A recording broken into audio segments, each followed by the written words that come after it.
Madam Clerk, are there any changes to the agenda? Yes, first of all, item 6.2, the delegation request from John O'Toole respecting a denied risk management claim for damage to his vehicle has been withdrawn. And also, we have an item added, so it would be item 8.11, which is the grant subcommittee report, dated February 6, 2014. Thank you, Madam Clerk. May I have a motion to approve the agenda as amended? Pearson, Johnson on the motion. All those in favor? Carried. Are there any declarations of interest? None are noted on any items, Madam Clerk. You have before you the minutes of our December the 9th meeting. May I please have a motion to approve the December 9th minutes as presented, unless there's errors or omissions. Johnson, Pearson on the motion. All those in favor? Carried. Delegation requests. We have a delegation request from Joey Coleman respecting the Governance Review Subcommittee. What's committee's wish on the item? Moved by Collins, seconded by Clark. All those in favor, it will appear before committee today. Members of the committee, we have a substantial number of consent items before us. Some of them need to be received and some of them need to be moved. So items, let's do them in those parts. 5.1 through 5.3 and 5.9a are items to be received. Any items to be brought forward under those ones? Councillor Johnson, please. Thank you. The 5.1 is referring to the Olympia Banquet Center in Ward 4. Is this the affiliation, same affiliation as the Olympia in Fruitland? No. Just want to get that on record. Larry Friday. Thank you, Larry. Through Mr. Chairman, no, they're two separately owned centers. Thank you. I just want to get that on the record. Thanks, Larry. Councillor Pearson, please. Mr. Chairman, yes, thank you. You mentioned that minutes of various advisory 5.9. Are we on 5.9a? You mean all of 5.9, correct? 5.9a, b, c, and d? Correct. Correct. Thank you. That's right. Thank you. So motion by Johnson, second by Pearson to receive items 5.1 through 5.3 and 5.9. All those, Councillor Clark. Just on 5.2, it looks like it's an update on AODA. I'm just curious, it's been a little over a year and a bit since we raised glass doors. Canes can't get them open. There was supposed to be something done about it, and a year and a half later, we still don't have anything done. Okay. We'll make a note of it. We'll bring it back on a future meeting for an update. That's so noted. No, doesn't appear. Okay, on the motion, all those in favor? Opposed? Motion's carried. I'm going to go through the balance kind of in order. Item 5.4, motion please. Johnson, Collins on the motion. All those in favor? Carried. Item 5.5 is the write-off of taxes. Pearson, Clark, discussions on it. All those in favor? Carried. Item 5.6, and we'll hold that one in abeyance until Mr. Coleman's made his presentation. 5.7 is the annual follow-up of outstanding audit recommendations. Councillor Clark, please. Was it me? No. That's why I thought it was a microphone. Councillor Johnson? Yeah, thank you. And thank you for putting this together. I know this is one of the probably the more frustrating lists you have to get together, because you make all these you do an audit of a department, you make all these recommendations, and we see a nice thick report coming back of what's not completed, what's not initiated, what's not in progress. So, and I just don't know whether or not you want to recap this for us, if you want to give us some indication whether any of these are just pie in the skies, will never get reached, or are you confident that some of these are going to be, or most of these are going to be completed?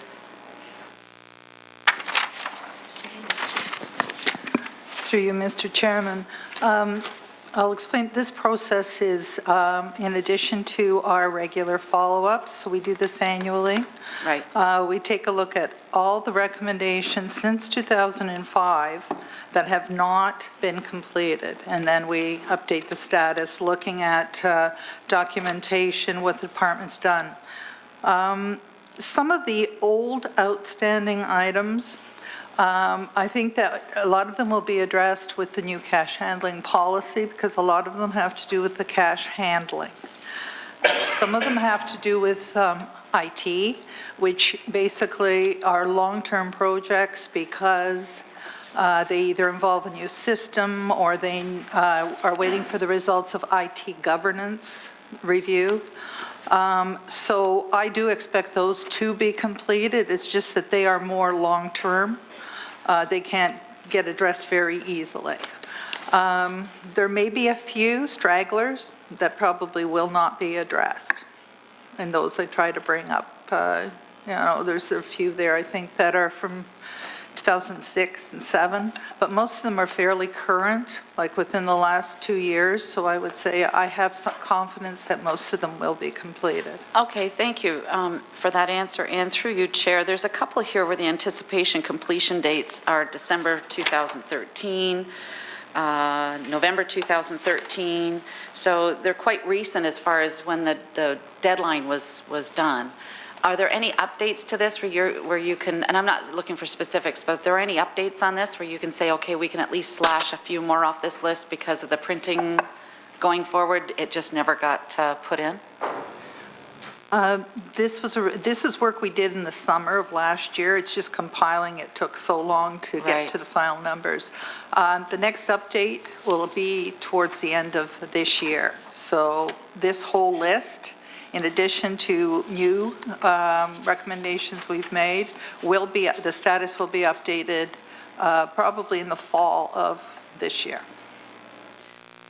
Okay, and are there any on here right now that raise red flags for you that you're thinking that this is a stall, this is something we really need to get cleaned up? I think this would really benefit, because I'm reading in some of these, no action has been taken because management doesn't feel it's a high priority.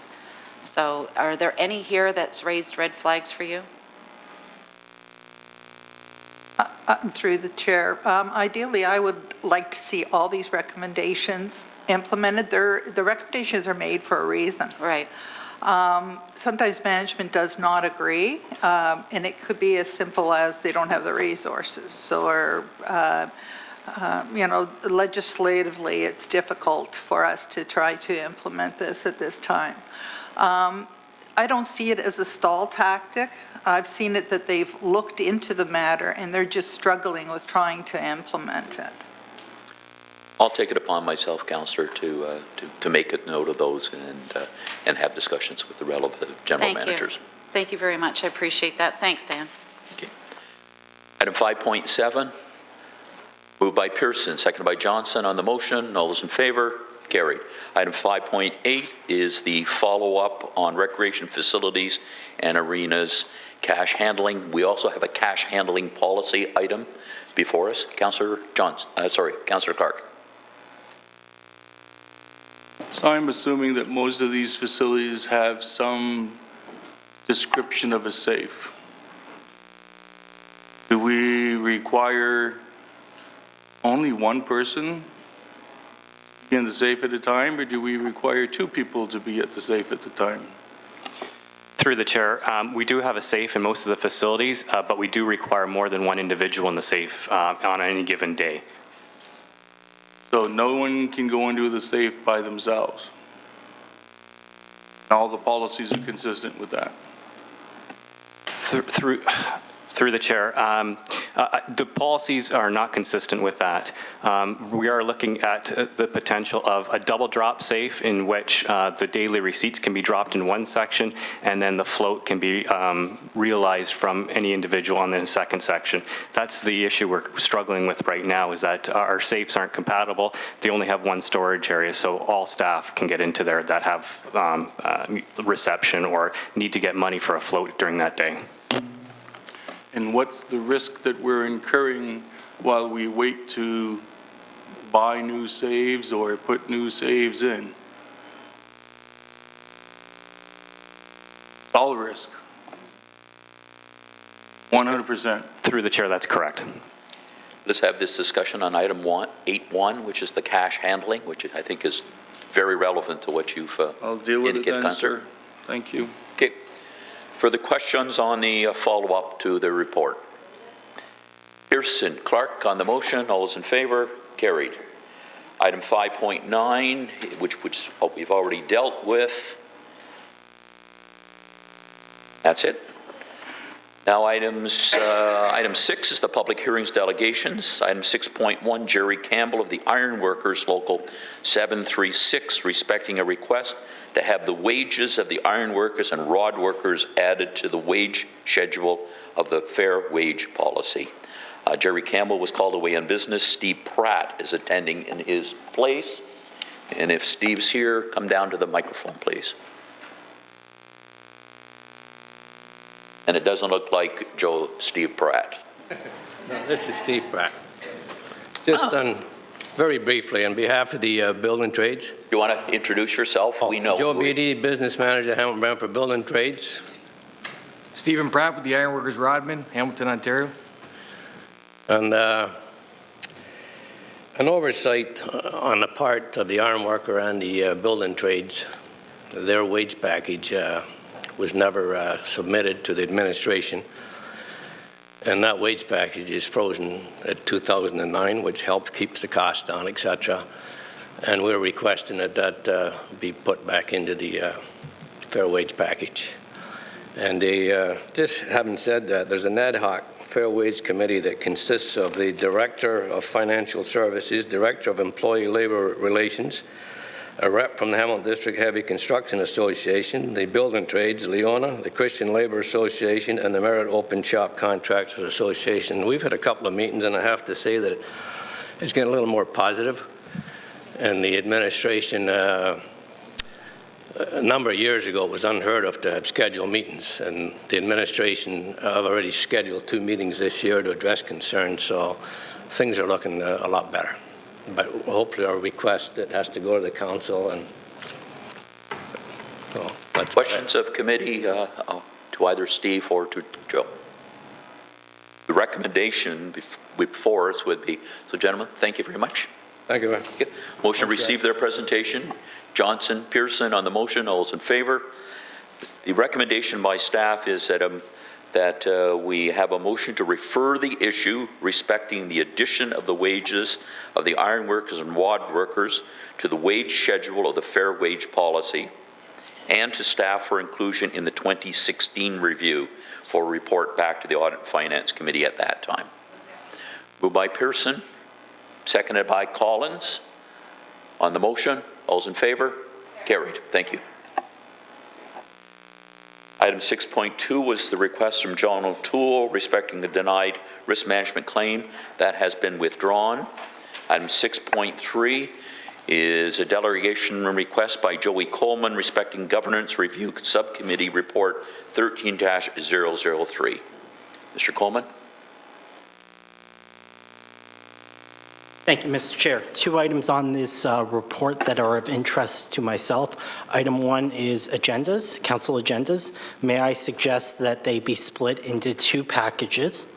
Package 1 being any new motions and correspondence. That's the items that currently do not come out till Monday, midday to the afternoon. That denies people the opportunity to be aware of it well in advance of the council meeting and contact their councillor if they have concerns about a new item. And then package 2 would be your committee reports, which can come out Monday because people are well aware of what is contained in those reports because they've already been public through the committee agendas. So that's my suggestion to solve the current dilemma between the committee reports coming out and not being available till Monday, and the need, in my opinion, to be transparent and release the new information prior to the weekend to enable citizens and constituents to review and contact their representatives if they wish. On the expenses, this is something that I've been asking for since 2010. I don't expect that there's anything controversial in them. It's the principle of knowing how the money's being spent by the councillors' offices. I also believe that this being an election year, it's very important for potential candidates to be aware of what's involved in a councillor's office, and how a councillor allocates their budget gives a sense of the priorities of the office. I'm aware that the website limits the ability of the corporation to post this information.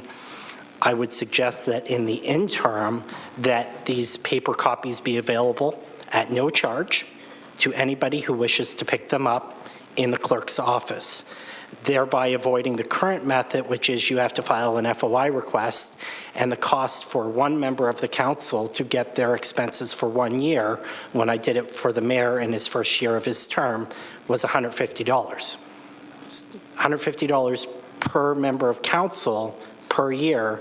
We're easily looking at well into the thousands of dollars in FOI requests for what, in my opinion, is basic information. So I ask the committee to move a motion today that the expenses be available in paper copy at the clerk's office for anybody who wishes to pick them up.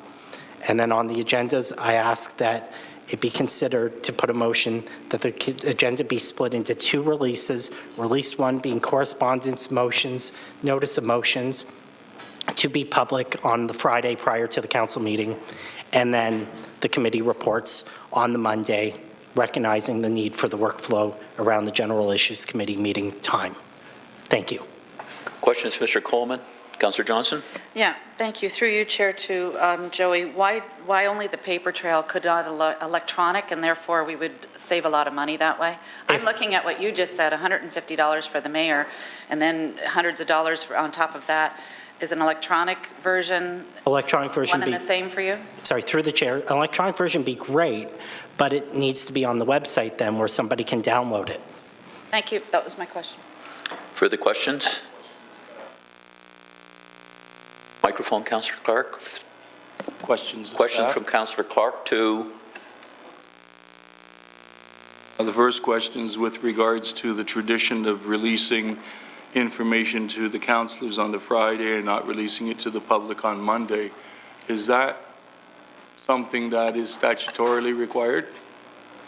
Mr. Chair, through you, it's actually in our procedural bylaw that we give members of council 24 hours before it's released to the public. And is there any other municipality that does something similar?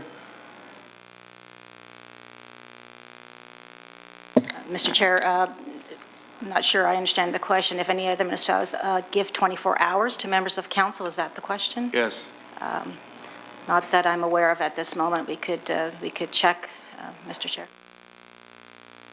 I'm not sure how it was done federally, but when the report came out, and everyone was talking about it on the same day. It seems a lot of jumping through hoops for nothing.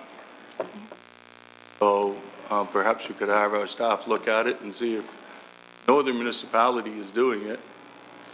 It's just being done as a tradition, then we may be able to fix it. You may be able to ask the IPC for their comment on it.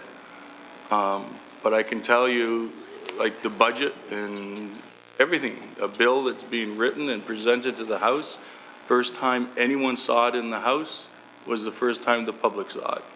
There was never any layover. When it became public, it became totally public. The other question that I... Sorry, just, are there any? Oh, Mr. Coleman's already back. So a motion to receive his presentation, Collins, Johnson, carried. Okay, and we're back on item 5 point. We held that one in abeyance while we waited for Joey's 5.6. So Councillor Clark on item 5.6. 5.6 is the proactive disclosure. Is that correct? That's the motion that I had moved. My understanding in speaking with Mr. Murray and Mr. Zagaric, not Mr. Zagaric, Kapopoulos, that the challenge was making sure that the computer system that we had was actually functioning and not having any errors created. So they were doing a soft launch followed by a hard launch. Is that still the case? Looking for Mike Kurakopoulos. Yes, I would have to get Mike to answer that question Can we specifically. hold that question? I'm not sure where we're at with that, Yeah, to be we'll do. honest. We'll come back to that. Anyone else on items 5 point? I've made a note of Mr. Coleman's request. I've got it under business. So you have before you the minutes of the December meeting. So Pearson, Johnson on the motion. All those in favor? Carried.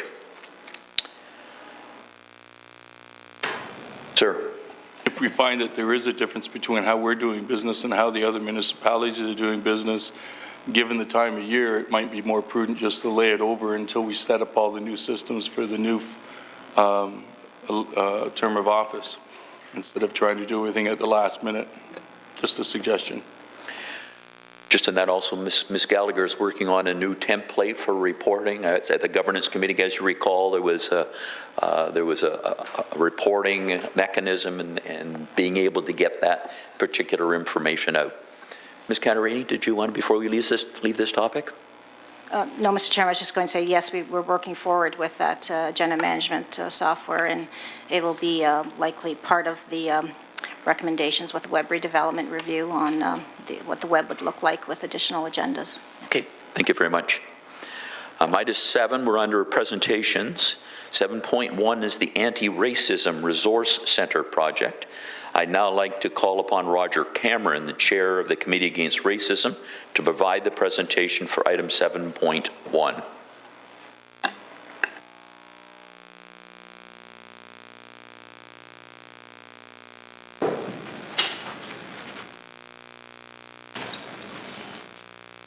Good morning. On behalf of the Committee Against Racism, before we start, I'd like to say that we are saddened by the loss of Councillor Bernie Morelli, and we'd like to extend those condolences to his deepest sympathies to his family, okay, to the chair. Just to give you a quick overview,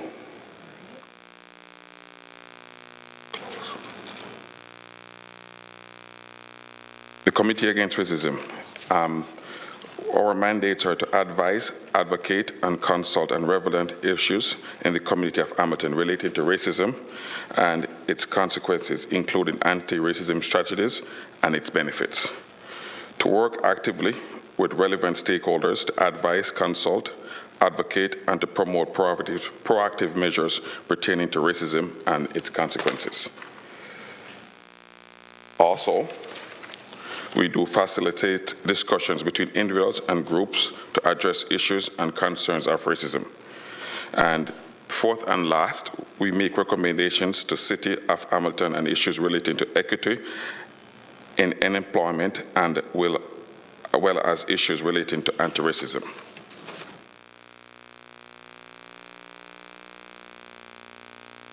So the City of Hamilton, its vision is that it is, my name is Amira Hassan. I'm here on behalf of the Committee Against Racism.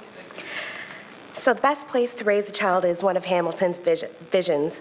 Open for Business is a strategy of the Hamilton Immigrant Attraction Plan to attract immigrants to invest in Hamilton and assist immigrants with the process of starting a business.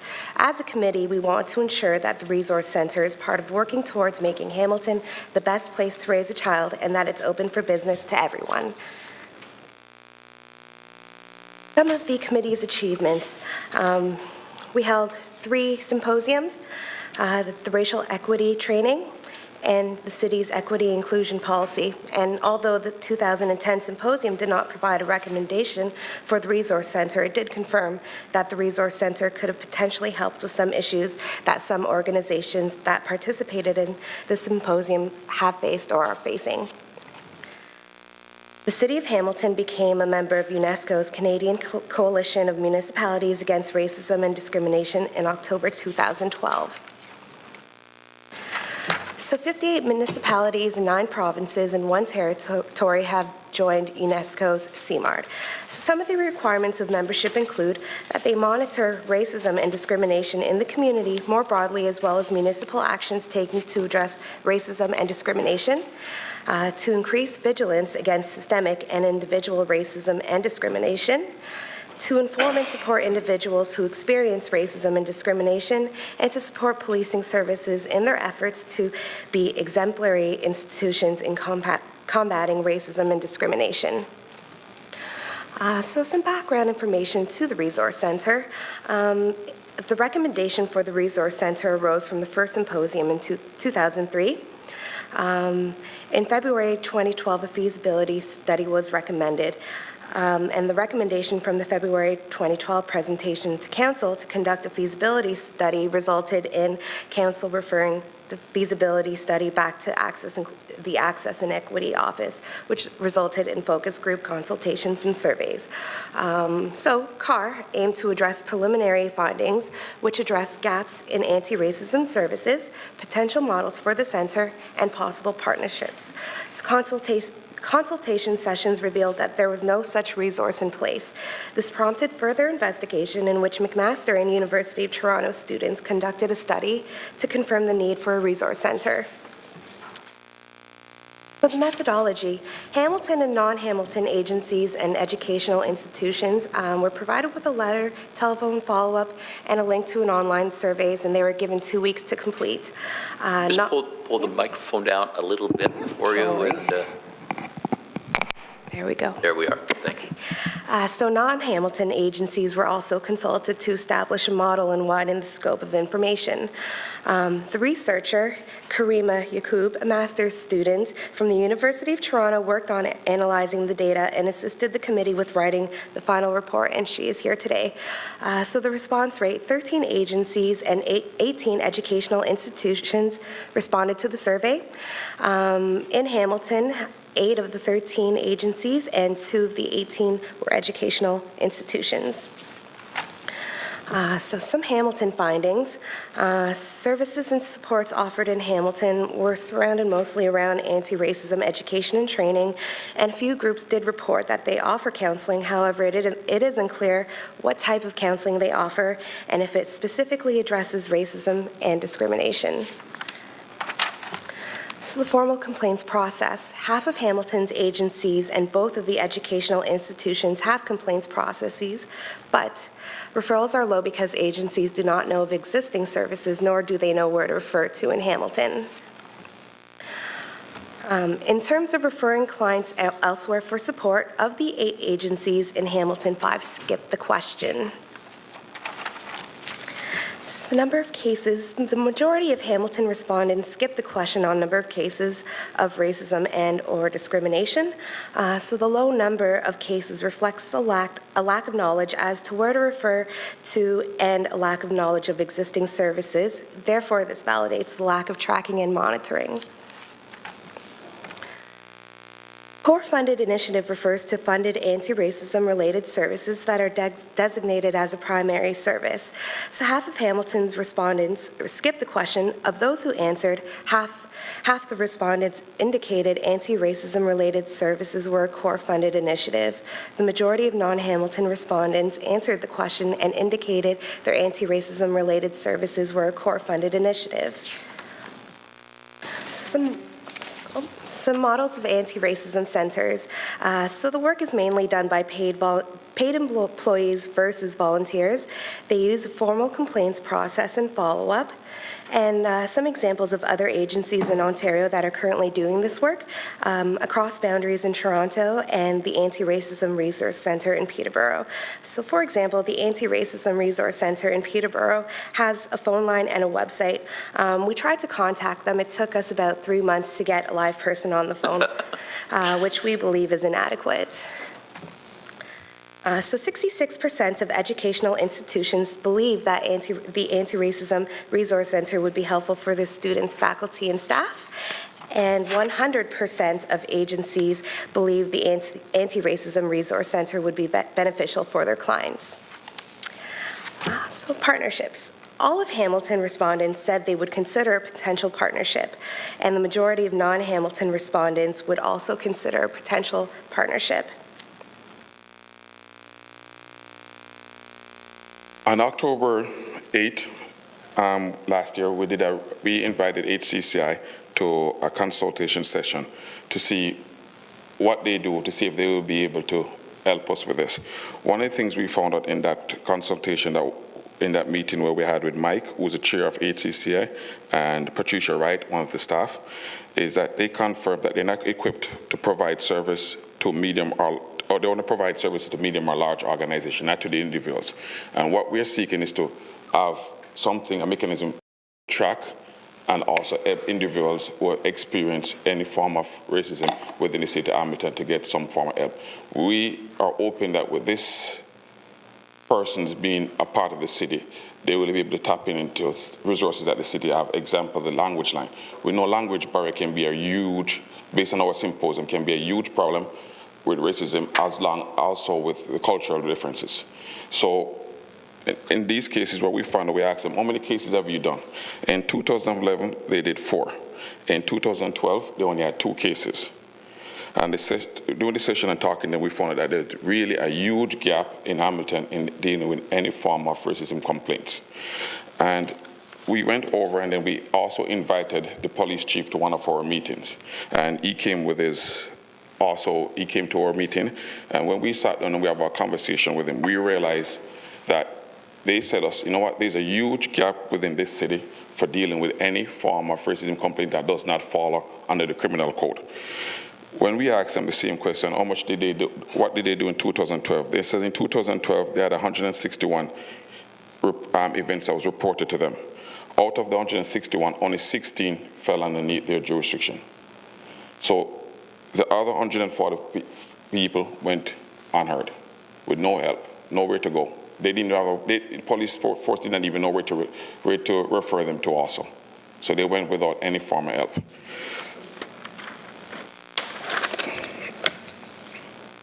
So we asked also, what do you think that Risk Resource Center could do? And in talking to them, we realized that came up over and over again, that this resource center will help those people that don't fall under the criminal code, those people that don't know where to turn to for help, even with us simple sometimes filling out a form that they think affects their own cultural belief. So when we asked them again to compare what they did in 2011 to 2012, they said in 2011 they had 180 cases that was reported. Only Hamilton Civic Center had 4. In 2012, the police force had 161 reported to them. HCCI only said 2. So you can see there's a huge missing gap there.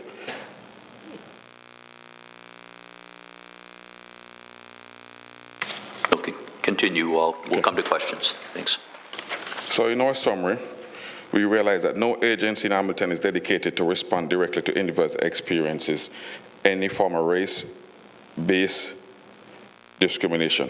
And there's no tracking numbers. So although the police force said they had 161 reported, what about those people who do not report anything to the police? Where do they go? So that number is not known at all because we have no form of process in tracking those people.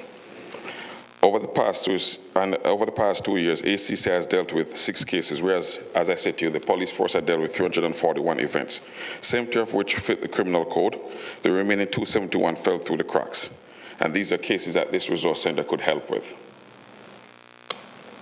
And also to let you know, in signing on, one of the things that you guys did, which was great, is signing on to CMR, and that's part of their fulfillment. Is keeping track of all racism incidents and see what all they have dealt with and see what we're doing as a city to make sure that everyone is feel welcomed. And just to go back to that membership, there's 55 municipalities in the city, in the province, and 9 provinces which are and 1 territory which are part of this. And everyone is trying to figure a way in which to do the tracking. And we're saying, why can't we be the first city to take it on and move that step further and put a tracking mechanism in place, and also put in place a system where people can call and get referred to the right place to get the right help and get the right guidance so that it would minimize the impact on them. So our first recommendation is that we have brought forward is that the council approves an 18-month pilot project of a staff anti-racism resource center, including a telephone helpline dedicated to response to direct and individuals who experience racism and or race-related oppression in the city of Hamilton, including tracking and monitoring these incidents and the promotion of the resource center through the awareness campaign at an estimated cost of $130,000. And this will be an 18-month pilot project. Number 2, that a project steering committee be established, including members of the community agencies, organizations who indicate an interest in partnering. And number 3, established project steering committee will report semi-annually to council and the Committee Against Racism and the progress of the Anti-Racism Resource Center. And our 4th recommendation, that the City of Hamilton staff, in conjunction with the Committee Against Racism and the Project Steering Committee, undertake an evaluation of the pilot Anti-Racism Resource Center, and that staff will prepare and report the results of the evaluation to Council in the fall of 2015. And our last recommendation is that we want to thank Brian McKeddy for all his help that he has done with the Committee of Racism. Okay, thank you. Sure. Thank you very much. I have, and thank you for all the work of your committee and the detailed report that's been provided to us, not only by your development, but also the individual who assisted you in the preparation of it and our staff. So Councillor Clark and Councillor Pearson, please. Thank you. You've mentioned HCCI a couple of times. I'm sure you're well aware of the horrendous attack that was perpetuated against this city and a temple in Binbrook. As a result of that, HCCI was born and has continued to do tremendous work within the community. So your advice is that HCCI is not doing enough, so we need to create a new one.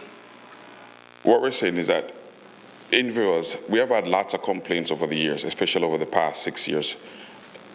And this last term, the last 4 years of our term, people coming to us not knowing where to go. As you can see, even what the police force had said, and you look back on the police force's number, 180, 161, 42. Where's all those people? Where did they go for help? We have had people come to us on several occasions. We have had people call. Did you ask HCCI whether or not they received phone calls? Yes, we did. And there was no answer to that. The only answers we got from HCCI in our meeting that we had to schedule a special meeting with them because they did not respond to the first survey that we sent out to the first agency. So they're not part of what those agencies that we did. They're not even part of it. We sent them, we got no response. So we went back to them and says, we need to have a meeting because we want to know what you guys do before we make this presentation to council. And based on that, this is what we got out of from them. When they came to the meeting, which was the chair of HCCI was there, and also the staff member, Patricia Wright, it's simple that they mostly look after medium to large organizations, not the individuals. What we're saying is that yes, large organizations and medium organizations do need help, but the most help is needed with the individual person. And if the individuals are not getting help, the organizations are not benefiting from it. Well, I don't know, because I've seen them actually working at conversation cafes and meeting one-on-one with residents that have moved into the community and need assistance. And I myself have referred people to the HCCI. So I'm not sure what the disconnect is between what you're saying they're doing and what they're doing. But we certainly need to find out because we certainly don't need to double up on a cost if one group is already doing it. Did you contemplate talking to HCCI about forming and working with them? Or was it just you're going to do your thing and they're going to do their thing? No, we invited them and asked them about it. And what we're saying is that when we see this, and based on the invited them to do what? To talk about what they're doing and to inquire into what they're doing. But what we realized from our symposium, and even talking to the people that we have spoken to, the people that came to our symposium, is that there's a huge disconnect. And and what they're saying is basically the city should be taking responsibility for this in the fact that, and I give you a good example, is in Dundas a couple of years ago, how long did the city take to respond to the event of the Schwarzenegger spraying and the people's house? And what we learned from those things. Roger, just pull the microphone up closer to you, and then when you speak, down. Okay, sorry. No and problems. What we realize is that people are saying there's a huge disconnect. Where do they go? How long does the city get respond to this? Where do they go? We see also 2 incidents happening, one in the East End and one in West Hill, of family in the East End that was getting terrorized. It took them almost over 2 years before any police charge was laid, because they did not know where to go. Same thing with the lady and her daughter in Westdale. It took almost over a year for any, because they did not know where to go. And these two cases led to criminal charges. And what we're saying is that these could have been avoided if something was set up in the city that they know they could have called and that they were put to the right place to get the right help. Okay, I'd like to reserve the right to ask HCCI some questions if I can. Certainly. Councillor Pearson, Thank please. you, Mr. Chairman. Thank you, Roger. Good morning. Good morning. I guess I'm just going to tag on to Councillor Clark's comments, and certainly I'm just questioning, though, as you're speaking, you said that you found in working with HCCI that they don't use the same community contacts. I'm kind of surprised of that. Well, and I'm just going by the meeting we have and all the information that we asked in the meeting.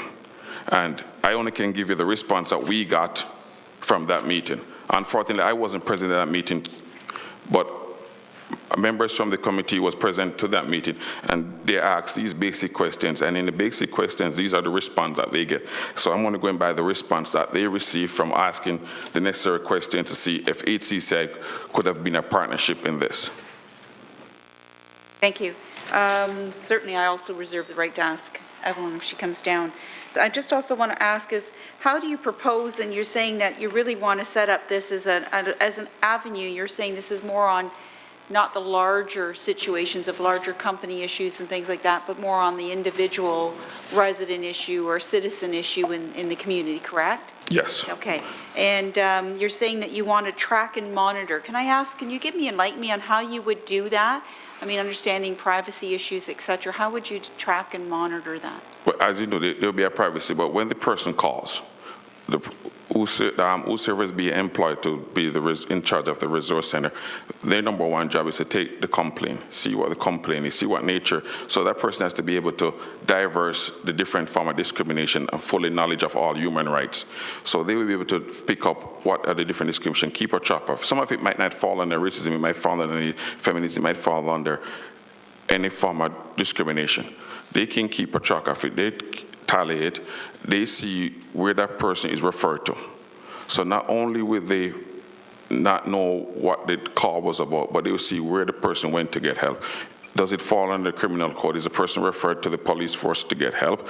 Or does the person refer to agencies that they will be investigating? And part of their job is to tag along with the agencies that we did the preliminary findings with and see what their services have and tap into those services and see if those services offer counseling. And that will keep at full track. The person's name might not be attached to it. It might be just a number, so that way the person's privacy is kept in place. So then can you answer one last question, Mr. Chairman? Thank you.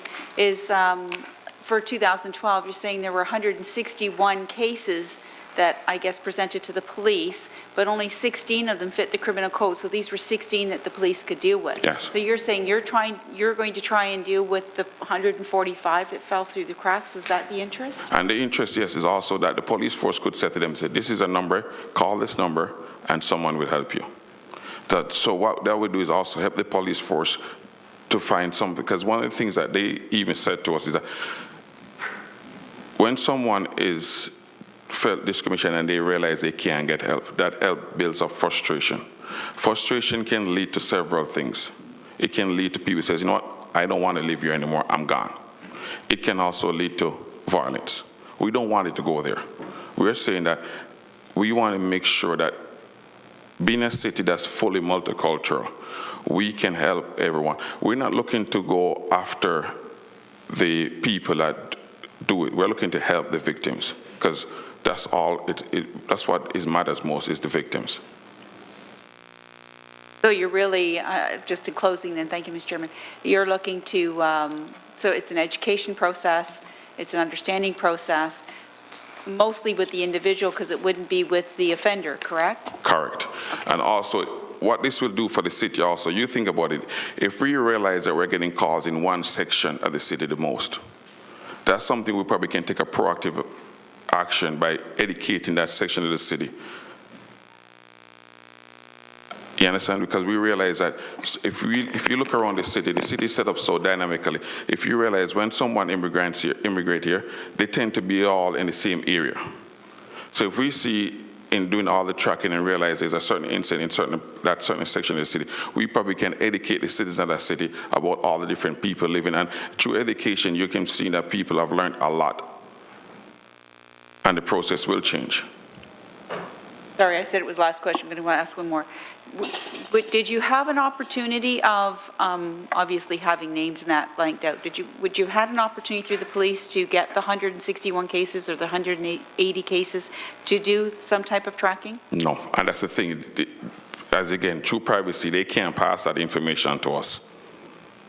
But you see, they could have said to the person, because they can't call us and tell us that this person is feeling discriminated. They only can provide the person where to go, and it's up to the person. It's still up to the individual to feel comfortable enough to go into that person and talk to that person. I'm not going to say that, everybody's going to call us, because some people don't or feel because of their cultural background, they won't come to a government agency. But the main thing is that if we as a city take ownership of it, it will help us. And as I said, we started off our speech, we go back to it and we said, our main purpose here is to make sure that this city is the best place to raise our kids. And we want to attract as much new immigrants as possible, especially new money to provide new businesses. And this will help with it. Again, sorry, Mr. Chairman, thank you. Do you not, just sitting here, and I'm sure we'll have Evelyn come up and speak also, would you not be able to work in conjunction with HCCI and sort of enhance what you're after and what they do to marry the two services and come out with the same positive process going forward? One of the things that we realize, and this is one of the things I don't know if they have processed so far, but I know the city has this. The city has a language line which translates each language. That's the hugest part about this thing that we need. And the reason why I'm saying that, not one person knows every language of every person that immigrates here. And communication is a great part of what this resource center needs. If it's going to work in conjunction, then we still need to tap into the city's resource. How are we going to tap into that resource? Is going to be dynamic. So we thought that if the person is here, the person would take even if the city itself get a phone call and says, you know what, and they're not even sure, say an operator, you get a phone call and somebody making a complaint that they're not even sure to deal with, they can refer to that person can probably take it down to the full notch and says, okay, this is where you need to be, and put the person in the right department. That's what we're saying, is that is there any one organization? And we asked all the people that we did our studies with, and they say they're not fully equipped to deal with on such a wide scale. It's because, as again, the language barrier, and can the person tap into a resource quite quickly? Can somebody outside of a city call you and says to you, you know what, you got a problem in your ward, you might need to call this person. This person is feeling threatened, this thing is going nowhere. Can you just call this person and let this person feel welcome? Those are the things that we're looking for. We're looking forward towards something that will help you guys do your work, help you guys know your constituencies even a lot better. Something that you can go to that person and say to that person, and a blink of eye, you know what, I got a problem, can you help me? I don't understand this. That person can educate you guys and the different cultures that's facing in your constituencies. Councillor Johnson. Thank you very much. Roger? Correct? Yes. Thank you. Roger, I've been in the social services world for over 20 years, so some of the questions I'm going to ask you are the same things I get asked every year when I'm putting through for funding, so bear with me. Yeah. Can you put it on slide 26, please? Thank you. It says the council approved an 18-month pilot project at the estimated cost, I'm going to zip it right down to the bottom, for $130,000. Yeah. On the front page of your staff report at 7.1, council approves a 12-month project for a helpline for $85,000, and bullet 3 is a feasibility study, $43,000, and then a resource center at the cost of $15,000. That's the old one. That was revised. I don't have the revision, so I apologize for that. Okay, so you're down to a 130 instead of 143. 130, perfectly. And the 130, the reason why it's down to 130, because it's going for 18 months and like 12 months. Okay. And the reason why, because when we went and we asked for advice about this, we realized if we went for 1 year, we will not meet the budget the following year, and then the service will stop. So we said, we up and getting advice from city staff on how to make sure that this resource center keeps running if it gets going, is to have it run into the next budget you're at. Okay, through you, Chair, 130,000 for 18 months. At the end of the 18 months, then what? Then it comes to it will be part of the budget. Okay, so this is a real, not a one-time ask, this is a, let's put it in the budget permanently. No, well, this is a one-time ask right now to see how it works.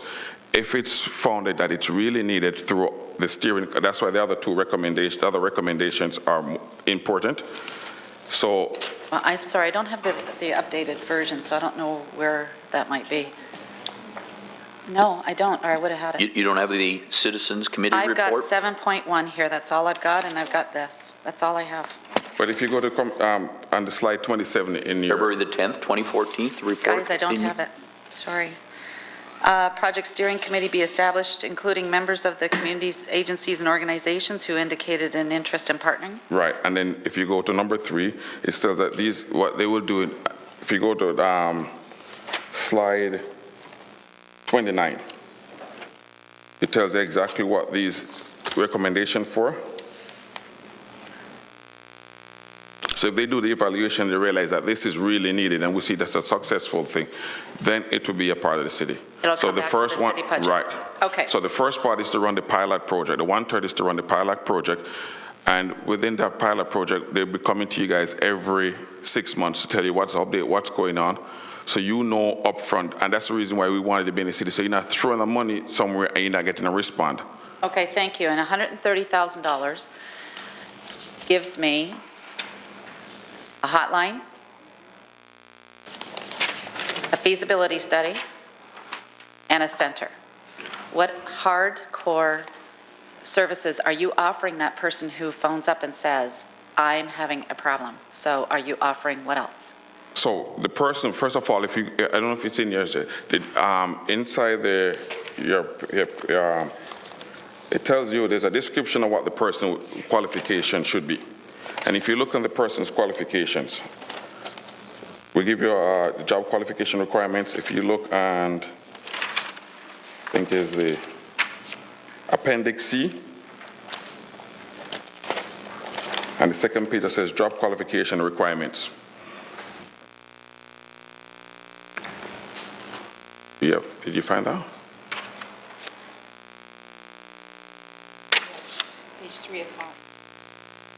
Yes. So basically, it tells you exactly what the qualification is needed of that person. A person? A person. Through you? Microphone, Chair? Councillor. Resend.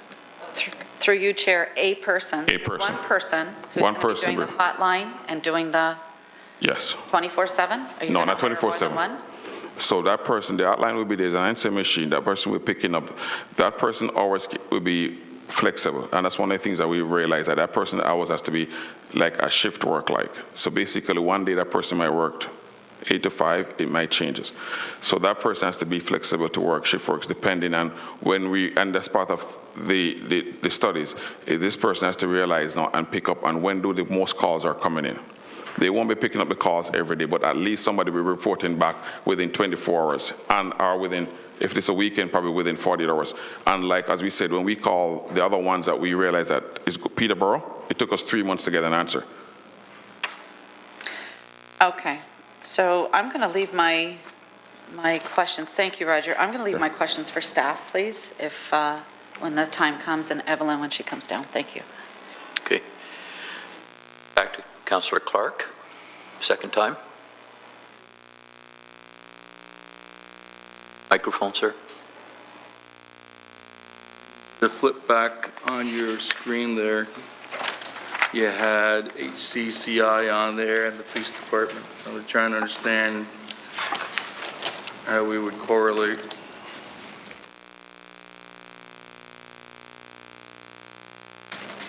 $23? 23? I'm looking for it right now. It had the police at the top and then HCCI. That's 23. That's it. Thank you very much. So, just kind of need to understand this a little bit more. The 180, let's just deal with 2011. 180 people called the police department for assistance. Is that what this graph shows us? Yes. And Hamilton Center for Inclusion had how many people? 4. 4. If I had someone with a knife to my throat, why would I call HCCI? But the point I'm trying to get is that it's not about the ones with the knife for the throat. The police would have dealt with that. But we're saying if the police force at 180, who did the police refer the other 100 and only say, for example, only we can do half of it, half of that. Where did the other 90 call? If the police said we can't help you, it's not under the criminal code. Where did they call? Got a skewed chart there that shows people calling the police department for assistance. No, not assistance. This is people calling the police force reporting racial acts. So the police has narrowed it down. They did the investigation and realized it was a racial act, but it does not fit into the criminal code. Reporting it to the police department. Right. And that's who they should report it to. But the police force does not deal with the racial codes. But that's who they should report it to.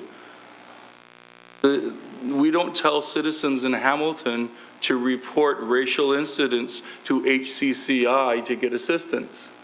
No, but the point we're trying to say is that, yes, they reported to the police force. And you look on the bigger picture, the police force only can deal with the cases that fall under the criminal code. The criminal code for racial basis acts are very rigid. And if they do not fall underneath those, the police cannot follow up on anything with any help. Now, if the police force refused that, they gotta. Madam, Mr. Chairman, if you just stop, because it's. Okay, yeah. So, the police department does not simply respond to racially motivated hate crimes. They put. If 180 people call the police department and they follow through the police and the police lay charges, it may not be for racial hate crimes. It could be a crime of assault. It could be a crime of rape. It could be a crime of burglary. It could be a crime of theft. Any number of those things. Okay. Nobody calls HCCI for those things. So Okay. why is HCCI's number up there? If we go to, I'm going to explain to you. If we go to number 20, slide 21. Go to the previous one, go to 20, which has got the HCCI right on the very top of No, it. this is the one I want. I want to answer his question about the police services and why it's there and how the police service works. So if you look here, this is exactly what we got from the police services and what the police services are saying. 161 hate bias events was reported. When those events are reported, they go out and they do an investigation. Out of the 161 that was reported, all fit under the criminal code was 16. They dealt with that 16. The other 140. Excuse me, you said under the classification of hate bias motivated crimes. Are you telling me Events. Excuse me, 161 events, 16 were hate related, and 145 crimes went uninvestigated? That the police just dropped the ball because it wasn't a hate crime? Right. If it's not an hate crime, they can't investigate it. They can't do nothing. They can't even offer the person any help because it does not fall under their realm. And that's the reason why we're saying that the city needs to have something else to make it. Because just because someone called you a racial name, this police force cannot. But if someone punches you, which is totally different. Why should we wait for it to lead to violence instead of putting a stop to it before that? so I guess I'm having a hard time understanding exactly what the 100 events are. Because if 161 complaints went to the police and only 16 were investigated, then I have lots of questions for the police. And you know what? Yes, you're right. And we had that question, and when we asked them and dug down into it, and they told us and explained to us all the laws in Ontario set up, we realized that 140 people who experience any racial events don't get help because it does not fall in the criminal code. If it does not fall in the criminal code, it's not into the police by law for them to do anything about it. So those people are the ones that fall through the cracks. Those are the people that goes unearthed. Those are the people, and I give you a good example. 2 years ago, I used to own a small restaurant in the city. A young lady came in one day and she was crying, full of tears. I said to her, "What happened?" She said, "I was just walking along King Street. This boy saw me and he started calling me names and told me to go back to my country. The police cannot investigate that because there was no criminal code attached to it." Here we go, having a victim walking away, feeling very hurt. Now, the next time somebody does that, what is she going to do? We don't know what our response is going to be. If we had something in place like this, I could have said to her, "Call this number and somebody will talk to you." And all some people want is just somebody to talk to. Somebody to assure them that, you know what, we do not agree with this. The city of Hamilton does not agree with this. That's all most people need to hear, is that we don't agree with this and there's something in place to give them or even put them in the right place. There might be centers that they can go to and have this conversation, counselors, but we don't know. Nobody in the city of none of the groups that we investigate don't know where to put anybody that goes through this, where to send them to get any help. So we have a lot of people have come to our meetings and talk, where do I go to get help? Even simple, and I give you a good example, and even in a larger organization. In one of our symposium, the first question was put to us through one of the bigger hospitals in here is, who do I call to understand the culture of a patient? Because lots of time patients go misdiagnosed because their culture is totally different than the culture we're used to. Give you an example, and we know this. Most women in most cultures won't make a male doctor touch them. So the doctors don't understand sometimes, even simple doctors don't understand the difference in the cultures. They could pick up the phone and call this and say, "You know, I got a patient, this is a patient background, what do I do?" On that issue. And we could put them into the right place and even transfer them to an organization that can do the bigger process and says, "You know, you might need to have this person come in and give you a full speech on how to deal with different cultures." It's just a matter of educating people. Impression that the hospitals don't provide translators to work through the system? Sometimes it's not about translators, it's about cultural difference. And cultural difference can affect people in different ways, a lot of different ways. Not understanding somebody's culture can be very hurting to somebody when you cross that culture barrier. And we have known this. Even businesses can tell you this. Big businessmen can tell you this. If you go to deal with a certain culture in a certain business way, and you even look them in the eye and you don't hug them, they think it is disrespectful. How would you know the difference with that? So when they, at St. Joseph's Hospital, and it happened when I was in emergency, had a Urdu gentleman come in to deal with an Urdu gentleman, that was wrong. I'm not going to say it's wrong, but what I'm saying that a lot of us... What they do, they try to match up the culture and the language, so... Right, but if they don't have... We always getting new people coming here, and if they don't understand that culture coming in... Okay, let me ask one more question then. Have you or any of your group ever been on HCCI before? Yes. As a matter of fact, I don't know if you remember, this committee was part of what put the recommendation also for HCCI. We supported them also for them to be birthed.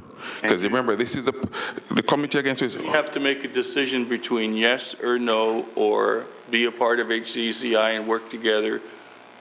What do you want us to do? Or you can send a recommendation to staff to come back and give you, answer any questions you have. We rather you send, yeah, but I'm just saying that decision could be also part of it, of sending it back to staff to come up with the different accept of which one is feasibility or which one is fully going to make this resource center work to the best of their ability, so that both the city and the community and staff gets full access or full benefits from this resource center. And that's what we're saying, is that we want to make sure that... Do you get funded in HCACI goes by the wayside. Okay. That's okay? I'm not saying that, because HCCI is doing their work, which is different than what we do, or what we are asking for. Thank you. So I've got Councillor Collins. My suggestion is then we receive the presentation, refer it to staff with the comments and questions raised by this committee for a further discussion back to us. Pardon? We'd like to hear from Evelyn as well. I heard that suggestion earlier. I didn't hear that. So, Councillor Collins? Thanks, Mr. Chairman. And Roger's raised some very good issues today through your presentation. And there's certainly issues that we all want to address as soon as possible. I think for most of us around the table, I'll speak for myself. Roger, what I'm looking at is certainly a very serious subject matter, as I said, that we all take to heart, and we're all looking to make as much progress as soon as possible. You referenced the creation of the Access and Equity Office. I think it was in 2001 or 2, if I'm not mistaken, that we opened that. And we're now at a point where we've made some substantial investments to a point where the budget for that office is it's almost $600,000 a year through our operating budget. And it has a great staff who work in that office, and they're doing terrific things, and I know that your committee communicates with them quite often. We're also at a point in time where, if memory serves me right, we've invested hundreds of thousands of dollars through the Access and Equity Office through the city's capital budget process. So if memory serves me right, I think we funded a anti-racism training plan recently, and I think we put another $120,000 aside for another initiative through Access and Equity. So when you look at the operating budget and the capital budgets combined, and usually when you look at budget, it's a sign of council making something a priority. We're almost at the $1 million mark if you were to add in the annual funding that we give to HCCI. And so my question would be, and there's two of them. One would be, how do we compare with other municipalities who are making investments in the Access and Equity area? Do other municipalities like Burlington, Oakville, Mississauga, London, do they have initiatives like we have here locally? And if so, are they funding it to the extent that we're funding our initiatives now? Through you, Mr. Chairman. Maybe that's a better question for staff, and I can hold that if you don't know the answer, Roger. But if you have anything to add, I would like to know. I'm going to add a little part to what you said. Please. And I don't know about the funding part and about the other cities, but I'm going to tell you back to what you said. Yes, you put a lot of money in Access to Equity, which has been very good for the city. And that's one of the things that we're hoping that this person can work with the Equity Office, take off some of the burden off them to make them more fluent in doing what they need to do.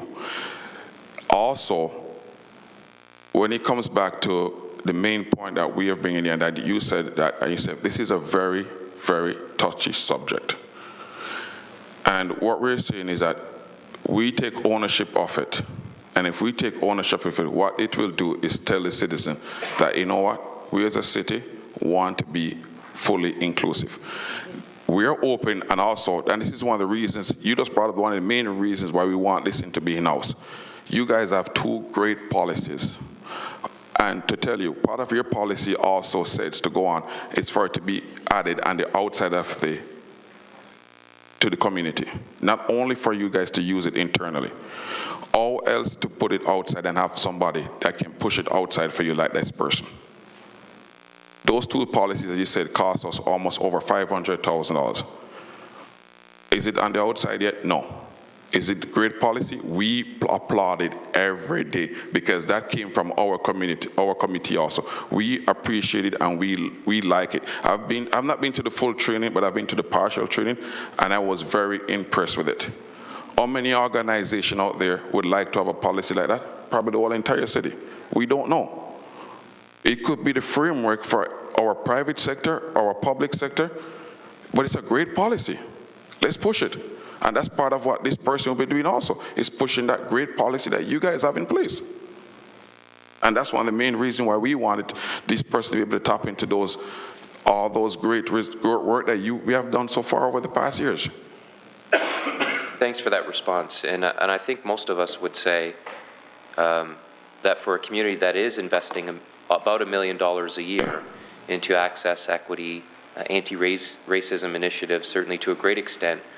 Most of us are surprised with, I would think, with what you're asking us here today to accomplish. We would think that that's already a service that we would provide in whole or in part through the initiatives that we're funding right now. And it sounds like on the surface that there might be a bit of a disconnect between your committee, our Access and Equity Office, and quite possibly HCCI. Is that a fair assessment or statement to make, or is there a strong line of communication between those two organizations? Three groups, I would suggest. Well, I know there's a strong communication between us and Access Equity. We work hand in hand with them. But the point is this, what we're asking for does not really fall under Access. There's no tracking mechanism in place. Nobody has a tracking mechanism in place in the city. And that's the missing link. Do any of us in this room know exactly how many people really faced racial equity last year? Not even the police force could answer that question. And that's the reason why if you go back to the PGC, a question mark, and how much was unreported. They even said it to us, that they don't know how much went, because people have known now that, you know what, if it does not fall under a criminal code, there's nowhere to go. How many people, as I said, Peterborough is one of the closest one that has anything like this in place. But guess what? As I said to you guys, it took us 3 months to get an answer from somebody. And what we're saying is that we want to make sure that we're looking for new business. And I don't know, most of you guys might know here, most of the new business are coming through immigrants. A lot of the large organizations are gone. Small companies are the ones that are bringing us our economy and making us survive. We got to make sure that these people know that, you know what, the city of Hamilton is here to back you all the way. And that's the main reason why we wanted to keep this in-house, because we want to be able to pick up the phone and call Mr. Clark and say, Mr. Clark, this happened in your constituency. Can you help us deal with this? We want that person to have that working relationship with you guys. You guys can walk down the hall and says, I have this part of my communications that needs help. I have this person here that needs help. Can you help this person for me right now? And what we're saying that, we're not saying that HCCI is not doing their thing. What we're saying is that we as a city has to take responsibility for certain things. We put it on the outside, there's a disconnect. Who answers? Who do they answer to? Are they going to answer to us? Are they going to answer to, who are they going to answer to if we put it on the outside? That's what all we're asking for. This needs to be inside. It probably goes outside after a couple of years, but it needs to be inside now to make sure that the right format, because we don't know the full format of what this person will do, because it's first. It's needed, but it's the first.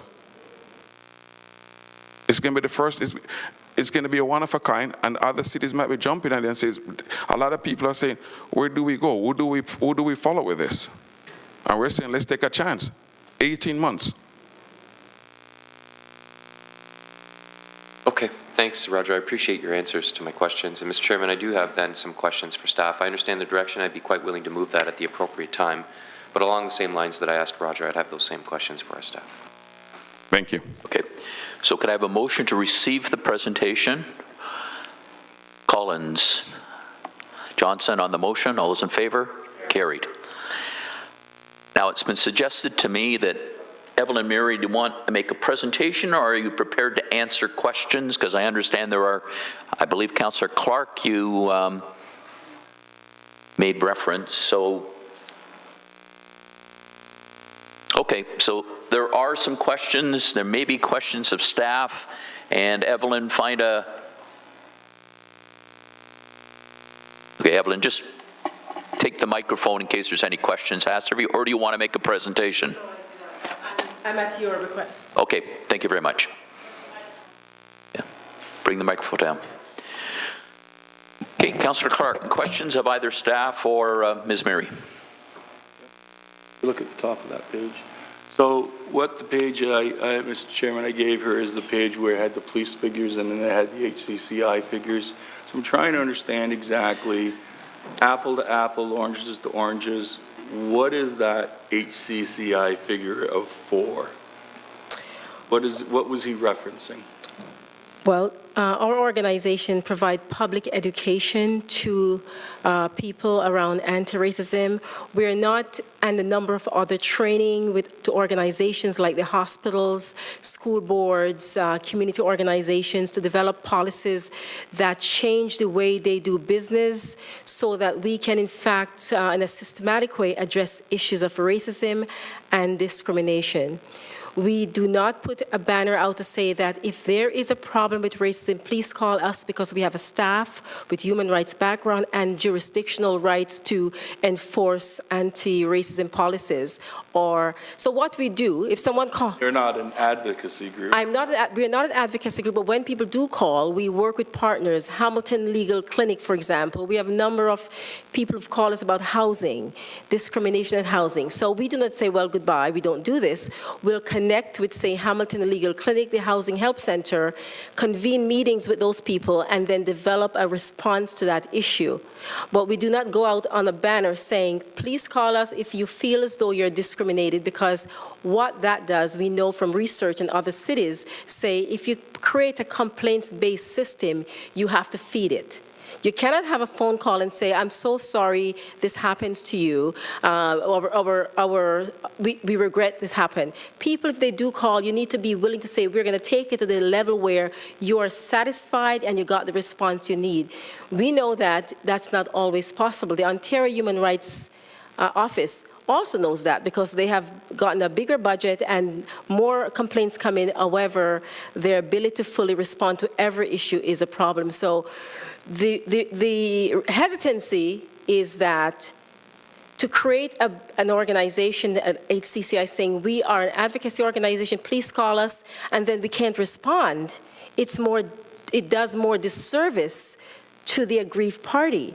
So our approach then is, let's look at a systematic approach to change the dynamics of racism, or to make sure Hamilton is a welcoming city. We will do public education, we will do training, we will advocate when we get phone calls, but we're not taking the leading role to say, call us because we're going to take your case from here to there. But we work with partners, as I said earlier. For example, now we're working with Legal Clinic on housing issues. The school boards, children get kicked out of school, they think it's racist. We talk to the school boards, we convene meetings with superintendents, with the boards of directors, the board at Hamilton Public School or the separate school board. We've developed a relationship whereby we're able to mobilize people to action. But we are not an organization that puts a banner out to say, call us because we'll solve your racial problems. Now, Mr. Chairman. That's not, we can't afford it. But if you're willing to fund something like that, we'd be happy to put a proposal to say we want the funds to do that, because it's exceedingly expensive to have a complaints-driven process. Many cities do not do that because of the cost implication. So let's forget the complaints-driven process, because that's really human rights. That's what they were enshrined for. But Mr. Chairman, I've gone out to many events with Evelyn where she's gone into some pretty tough neighborhoods and held conversation cafes. You thought I'd forget it, didn't you? And surprisingly, she would bring out all different neighbors from that area, which has historically been a tough neighborhood, and they interact throughout the evening or afternoon. Right. That has been successful Very for you? successful, and we are doing more and more of that. People are asking for that conversation where they have an opportunity to meet with a ward councillor and share with them their concerns, follow up if there's an issue to be followed upon. I've known that other people have called, for example, Ward 2 Councillor Jason, Councillor Farr will attest to the fact that since he's had the Conversation Cafe in Ward 2, the amount of relationships he's developed with the community. And similarly, Councillor Clark, you have shared with us that people have called you since that time and felt as though they connect with you now. They chased me through Fortinos, actually. Racism is a very pernicious issue. We know that one approach is not a solution. We're looking at a way to work collectively and collaboratively. It seems to me that there needs to be a wider communication. Perhaps that could be an issue. Yes. It's in my mind, I'm seeing you're not interested in knocking heads as much as opening arms. Absolutely. Steal that if you want. I think so, because the Committee Against Racism has done a lot of work over the years to address the issue of racism and public awareness, and they've had various conversations with communities over the years. And we need many partners to address anti-racism, to address racism. Our concern is basically, I'm getting this, we're getting this organization. A bit surprising, I get the media calls saying, why aren't you guys doing this kind of work? I said, well, if the city is willing to invest in that piece of work, we are very happy to broaden our mandate to add advocacy as a part of our, the work we do in a more robust way. But that was the big concern. Even if the city were willing to invest in this other paradigm, would you be comfortable with that other paradigm? I think we have to look at the implications for the caller and look and see some best practice across the country to say this is a proven best practice that yield the kind of result that we'd like to have. We are working with the Hamilton Immigration Partnership Council, for example. We work with Good Shepherd Center. Next week, we're having a racism conversation with some professor at McMaster University. Across the city, we are doing anti-racism training to the public for free, partnering with key organizations and other trainings that we engage in.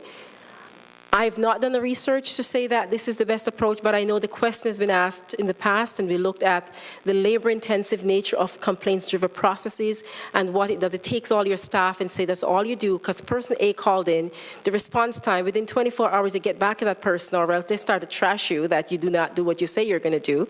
And then if you don't have the kind of results you need, then we need to be very careful. But the referrals are important to have, to say if somebody calls, where do you go? And I think maybe more public education needs to happen as to what are the resources in Hamilton, because I know that there are a number of groups that are doing more and more anti-racism work because of the partnership that's been ensued over the last number of years. For example, Roger spoke about the issue of language. Next month, we're having a health equity workshop with health providers talking about these issues. We have done our second one with Hamilton Immigration Partnership Council, HCCI, North Hamilton Community Health Center, Urban Core. All of these groups are getting together, as well as St. Joseph Health Hospital, wanting to talk about how do we create a better health delivery system with the demographic shifts happening in terms of language, in terms of the whole issue of health equity. So there are more and more partners wanting to be a part of that. I think there's a communication gap somewhere where maybe some organizations are not aware of those things that are happening in the community. And I think it's for us to be more fulsome in our approach and sit around the table and talk about who's doing what, and then you can say, this is a gap, therefore we need to move on that. So I think there has been a tremendous shifts, even though there are still so much more work to do. But the partnership that's emerging with the HIPC, HCCI, and a number of other groups in Hamilton is very promising, but still challenged. I'm not suggesting we have solved the problem. We may need to articulate better what we do and how to access. Maybe that's an area we need to sort of flesh out a bit more. Thank you. Councillor Pearson, any questions of staff or Mr. Evelyn? Chairman, no, thank you. Of Evelyn, actually, you answered it through Councillor Clark's questions, and I appreciate that. But maybe I just will add, just ask one little bit more. You touched on the language issue, and do you tap into the City of Hamilton as far as our language services available? That information came to HIPC a few months ago, and that website that list was sent out to all the agencies in Hamilton. Right. The information was very late in coming, and people were not aware of it. But at the last steering committee of HIPC, it was discussed, and it was distributed and asked to be utilized. So now you have that tool. Now we have that tool, plus other resources that we use in the community. We create, for example, at HCCI, community animators who help facilitate conversations and meetings with community organizations. It is not the solution, but it is part of a toolkit that the city, broadly speaking, the community is utilizing. Puzzle pieces. Yes. And the city plays a very important role in that. The Access and Equity Office working internally to ensure that the city and its corporations is in fact responsive to the issues of the diversity. That is very needed in our community, and HCCI very much supports the Access and Equity Office. I think there needs to be communications with some of the city committees in terms of what's happening out there and what's happening inside. I think there's a disconnect. Someone raised that earlier. There might be a disconnect in communications because there are many of these things that have been articulated are being addressed, but not fully, but they are at least on agendas and on tables. Maybe one of those coffee Conversation needs to happen. Conversation meetings with all the organizations, That's all the right. committees here. That might be a suggestion. Super. Thank you, Mr. Chairman. Thank you, Evan. Councillor Johnson. Thank you very much, and thank you, Evelyn. You've answered everything, but I noticed your head was shaking when you heard the question. Somebody said, we have the city staff, we have the HCCI, and we have the anti-racism group. Is there a disconnect with some communication? And I saw you doing one of these. So I'm looking at this report, both of them now, and it looks very much like the City of Hamilton was very much a part of writing this report.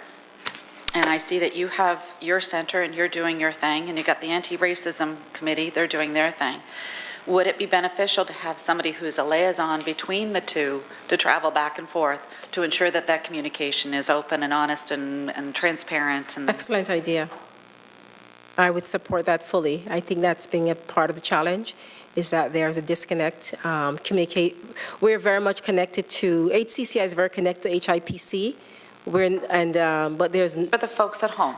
Hamilton Immigration Partnership Council, we have just done the consultation with the City Manager's Office for the Immigration Attraction Plan, working with the team, Sarah Whalen's office, the office she works in, to organize 6 sessions for the city. So there's a strong communication in some departments. There's some areas it needs to be the link needs to be stronger, I would think, if we were going to really address the issue in a wholesome way.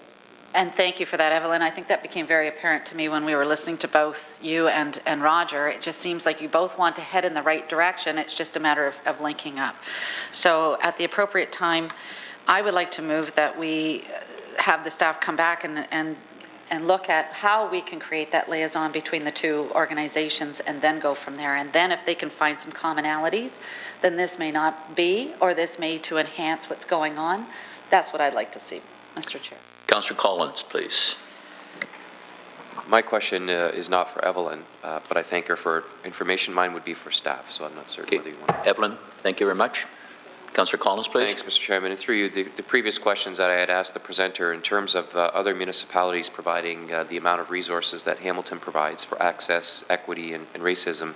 And the second one would be around the budget issue in terms of almost $1 million a year, depending on what we're flowing through the capital budget. Most around the table, again, would think that, you know, we're providing sufficient resources, and maybe, as has been implied, there's some duplication in services, and maybe a streamlining of some of those resources could offer the services that are being requested here today. So through you, with both of those issues. To Garrett, please. Through you, Chair, in terms of the city's level of financial investment relative to other communities, we know of other communities who have a similar service or function as our access and equity. However, we don't know what they allocate in terms of financial resources. It's not a service that's tracked by OMBI. It's not a service that's evaluated across municipalities. It's not a service that's measured by the province through MPMP either. But that's information we can try to gather in terms of other municipalities. With respect to the role of access and equity, given that it's a new portfolio to myself, I have spoken to the city manager in reviewing the role of access and equity to see whether or not, since the evolution of some other groups, whether or not there are alternative service delivery methods or models. And so with both of those issues then, through you, Mr. Chairman, to Mike, those will be included in the report that comes back to committee and council? For you, Chair, in terms of the broader review, that may be a standalone report that would feed into the subsequent report back in terms of the resource center. Okay, that's great. Thank you. Councillor Clark, and then I'll go to Councillor Johnson's motion. Thank you. And I'm trying to understand how a municipality can, in essence, create a small human rights commission. Department are not dealing with the matters, then it becomes a complaint process. The complaint process processes in Ontario on human rights go to the Human Rights Commission. They don't go to the municipality. So if we were to create an organization that was going to now start investigating complaints, we're in fact doing what the Ontario Rights Commission has been doing and doing quite well for some time. So I'm trying to understand, A, do we have the legal grounds to go into that avenue? And if we do, any idea on the costs that would be incurred? Not to mention the challenge between two agencies making two different decisions.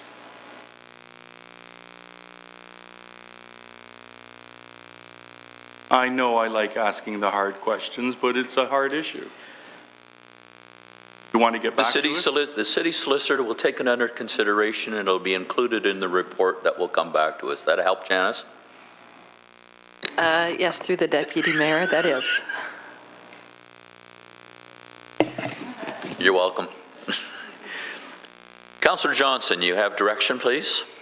The direction that I'd like to give is that the appropriate staff investigate the possibility of creating a liaison personnel between the HCCI and the anti-racism group. And if anyone wants to add on to that, I'm more than happy to include.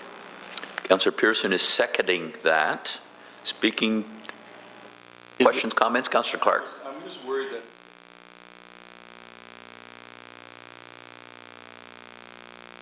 Microphone. advocacy group.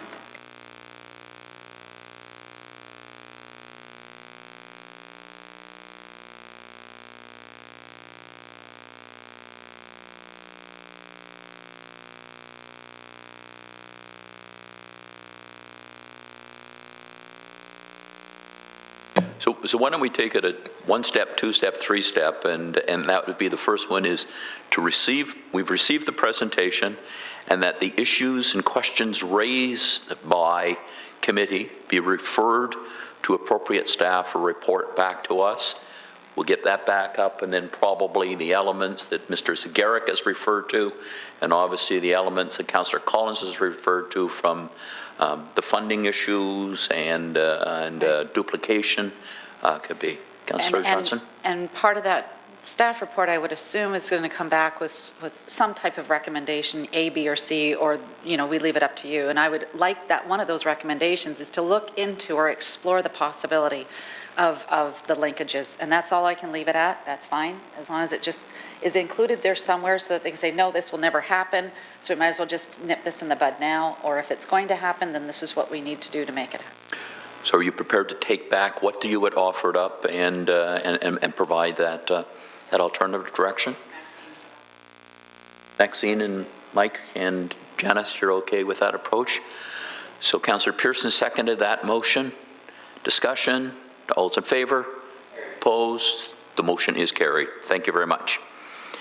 And thank you to all of you for your interest and your participation in the matter. It has not gone away. It will evolve. We now move to the discussion items. That's 8.1, the citywide cash handling policy. Bev Neal is the author of the report under the direction of Mr. Zagaric and that. So what's the pleasure of committee? Councillor Clark, I'm going to start with you because you raised some issues and questions about, I'm going to call it the security associated with the depositing of the and the holding of the receipts. Thank you, Mr. Chairman. Are we all set to go then? So this has been a long time coming. Obviously, we raised issues about cash handling quite some time ago. I want to understand very clearly what the policies are with regards to who can open a safe and how do we track who's opening a safe. The fast food industry, no one opens a safe. They put an envelope in and it drops into the box, and then no one gets any money out until the morning when the manager comes in with someone else and two people open the safe. So do we have that type of strict protocol now ready to be implemented? Through the chair, page 11 of 13 of the report speaks to safeguarding cash, and I'll ask Bev to describe to committee members the contents of the report, but it speaks to roles and responsibilities as it relates to safeguarding cash. Ms. Neal? Through you, Mr. Chair, the difficulties with cash handling in a large organization like this is that there's so many different types of cash handling. As an example, we would have the service centers who deal with millions of dollars in both cash and checks, and they have built-in safes. They have a lot of security around the handling of cash and controls. And then you go to maybe one of the rural libraries who don't deal in very much cash, but also need to have some type of control. So rather than have the same policy, the same guidelines for everybody, we have a set of guidelines that came through the internal audit group, and we made sure that all of those guidelines were covered off in the policy while still giving the different departments flexibility, making sure that they're able to safeguard their cash without having to invest in $1,000 safes when they're using very little cash. So there's locking cash registers when people are away. It's a lot of training and making sure people who are responsible for handling cash understand what comes with that and have some very clear guidelines of what they do with their cash at night. Where do you put your cash at night? Understanding that as a cashier, you're responsible for your cash. You can't let other people use your cash drawer. You're fully responsible for it, so you have to keep it safe at all times and reconcile it. So I think going through this, we've recommended that each of the general managers have their own policy within their own procedures within their different work centers. Why? Because it's going to be very different to have cash handling here at City Hall where you're receiving thousands and thousands of dollars worth versus a small library branch that might only get $25 in a week. We can't have the exact same procedures because they don't have the same amount of staff. We have to allow them to work with what they have to a certain extent. But still ensuring that there's guidelines there, still ensuring that whether it's a $50 cash transaction or a $3,000 cash transaction, we need to be able to know who handled the cash and that it's kept secure and that it's getting to the bank. Mr. Chairman, if we are a large corporation, and we are, then it would behoove us to have the exact same policy and exact same office everywhere in the city. I think of McDonald's, I think of U.S. Steel, I think of Hamilton Health Sciences, I think of St. Peter's Hospital, I think of a bunch of smaller charities. I worked with the Catholic missions in Canada, and they had stricter cash handling policies than the city of Hamilton. The safe is only opened by 2 people. 2 people must be present at all times. If there's any potential for cash in anything, 2 people must be present at all times. Cameras everywhere. We're now discussing in public our cash handling processes, and we've actually given a list of locations that have cash handling. But we're not going to make our cash handling exactly the same every time.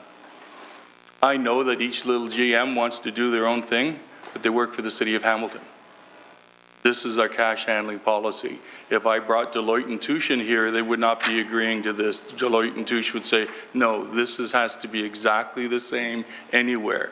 And for a bunch of reasons. If the general manager gets sick in one location and another general manager comes in, it's exactly the same cash handling. Exactly. I was really surprised to read this document because I've been pushing, and will tell you, I've been pushing on cash handling since I was elected because I have a great deal of experience in making it work. to protect against theft, internal pilferage and external theft. And the only way you can protect yourself is to make sure that all your policies are the same. So I'm a little bit disappointed that that's not the case. And yes, it's going to cost a few $1,000s for a safe. But if it's a few $1,000s for a safe and there's $30,000 in it, it's worth it. I don't understand why we would go on the chimp or the cheap when the cash issue is so significant. In every organization in Canada, the first thing the auditor looks at is cash, because that's where the money goes missing. And so we're going to allow a myriad of different policies. So what are the chances of us actually looking at this and saying, no, we're going to institute the same policy everywhere? Mr. Zagarek. Through the chair, the expectation in terms of the policy wasn't to have different policies for general managers across different departments. The expectation was to provide some flexibility in terms of procedures given the financial risk of the service area. So the expectation would be there is a policy before committee today with some procedures that would differ across different service areas with roles and responsibilities for both staff and general managers with respect to handling cash. And with respect to making investments to try to minimize risk, we could report back. But again, given as Bev has identified, the financial risk in some areas is being minimal, is to provide for some of that flexibility. Well, my concern is generally the financial risk is related to employees that are working in that area. Pilferage happens, or they talk. It's really that simple. They talk about, oh, how simple this place would be to hit, and then it gets hit. It may not be a lot of money, but we have a lot of drug addicts in our community that they don't want a lot of money. If they'll bash my window in and take my coin, I think they'd be interested in these things. So I'm a little bit disappointed. I think we should be strengthening it. I leave it to my colleagues for their comments, but those are my comments. What's the pleasure of committee? And I have one question. Councillor Clark, will you take the chair, please? For you, would you take the chair? I just have one question, please. Yep, absolutely. Sorry. Thank you. As you're aware, we had an incident the last year involving a substantial amount of money. Will this procedure prevent that from reoccurring? Through you, or through the chair, not to predetermine the outcome of the independent review of that particular incident, as we are expecting recommendations to come back from that independent review. The report does speak to segregation of duties, and that is very important, as Councillor Clark identified in describing situations, is that documented segregation of duties is very important as it relates to cash handling. So the report makes efforts to identify actions to better safeguard our cash handling going forward. So my comment to that is I'm pleased to hear that, but if indeed the investigation shows that we need to beef up what's being suggested here, then I respectfully request that you come back and ensure that that section is strengthened. We do not ever want a reoccurrence of what transpired. I'll take the chair back, and I need direction from my colleagues, please. Councillor Pearson. Thank you, Mr. Chairman. Just questions. I just wanted to ask a couple. Just looking on the report, and I understand totally where Councillor Clark is coming from, so I might want to ask at some point if we can, as this goes back to staff, what are the cost implications to make sure safeguard? I mean, we are working on processes now for safes, et cetera, in different locations. I think I heard that comment earlier today when we were dealing with it under consent items. So can we have an idea, an indication coming back in the future as to what the cost would be to unify all the facilities with a similar system? And I know it's not going to be a huge save, types of drop box type safes, et cetera. So through you, Mr. Chairman, can I make that friendly request for that to come back? And I see Bev nodding her head, so I'll add that if I could. And the other, I just want to ask on page, it just struck me as odd, on page 6 of 13 of Appendix A, it mentions that cashiers should not carry out cash handling duties at least one consecutive week a year. I just don't understand the rationale. Why just one? I guess I would assume it would be safer to have a rotation through the year as opposed to one person may control cash handling for the full year and not have 1 week of being able to do that. Could I just ask? Random's much, much better. Well, exactly. And through you, Mr. Chairman, I'm just going to ask the rationale of this. For the chair, it was actually one of the recommendations from internal audit as it relates to their previous work around cash handling. Ms. Packarack, you want to join this? Through the dialogue? chair, it says at least one consecutive. So the implication here is that people that tend to misappropriate funds tend never to take vacation or never be absent, say, more than a day or so from their regular duties, because somebody filling in from them may find something unusual or a cover-up and that kind of thing. So that's where this came from, that you need to have, the person that's always handling cash needs to have a break so that somebody else steps into that function and can see what's been going on. Thank you, and I appreciate the clarification to that, but I believe that it should be even more than 1 week per year. There should be a cover-off, if not, and it should be random, sporadic, so that that person doesn't know they're on that in some way. And I understand it depends on staffing levels, so that would have to be addressed. So through you, Mr. Chairman, I'd like to ask that staff investigate that also. Thank you. Councillor Johnson. Thank you. And Bev, I appreciate the report, and I too, I was cashier for a couple of years at Hamilton Lumber. And one of the things that came out very clear was that if I was on this area or that area or that area, it was all handled identical. Because when you do take a break away from it and you come back, you should be able to get back into the swing quickly, otherwise you're not learning curve again. So I guess this is where Councillor Clark made some pretty good points, and I am supportive of that. I think that it should be. I get that we have physically different areas to look at. A 200-year-old home that's set up as a museum is far different than when you have a walk-in safe in another location. I understand that.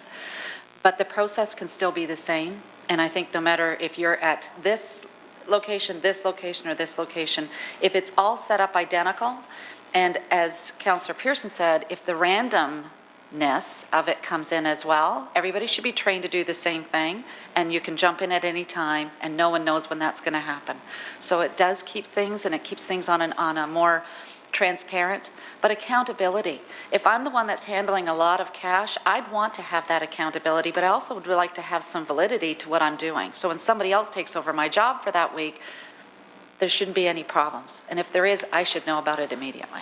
So I hear what everyone is saying, and I'm just hoping to go to you to say, all right, you know the system, you know what's been set up. Can it be done where it is uniform across one end to the other, even if it's just in process alone? So my suggestion is that the recommendation before us was to approve the recommendation, so we can do two things. We can move ahead with that with no changes. What we can do is we can support the principles espoused in here, exclusive of the issue about the security of the fund. In other words, we can allow the process to move forward that's recommended here and request that Bev and Mike report back to us on, I'm going to call it the securing of the receipts from that standpoint. Or the third option is we just plain table the whole item to receive the report back from Mr. Zagarek with regards to securing the receipts. So I'm at your disposal. Councillor Clark? Question, how many cash boxes are currently being utilized across the city.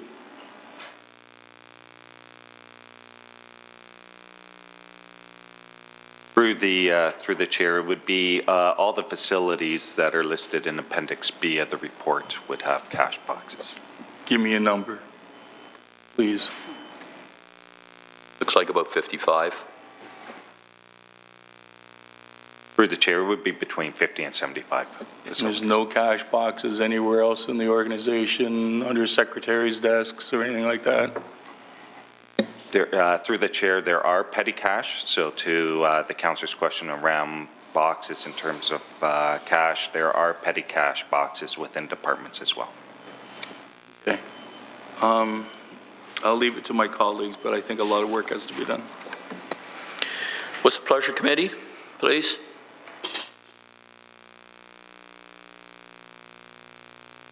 Councillor Johnson? I think that probably the staff are feeling that they'd rather bring this back forward, that it's been a resounding approval. So I think there's been enough direction. I think there's been enough said today to help Bev continue on in her quest to get this the way that she'd like to get it. So I'd like to, if we can, table this or defer it back to Bev so she can get it back to the way she'd like it and come forward with the approval of this committee. So the motion would be to receive the report, table it back to committee to take into consideration the points raised by staff relative to the securing of the receipts. You need to talk. Okay on that? I think our clerk, sorry. I would advise that it be referred back to staff because that would allow them to edit and make changes to the report rather than. Thank you for the assistance on that one. That's exactly what Councillor Johnson said. I just misunderstood her. So it's a referral motion. On the referral motion, exclusive of direction. Seconded by Councillor Pearson. All those in favor? Motion's carried. Next item is item 8.2 and 8.3 go together. Procedurally, we need to have a motion. This is 8.2, a motion to lift item 8.2 from the table. Moved by Clark, seconded by Johnson on the motion to lift. All those in favor? Carried.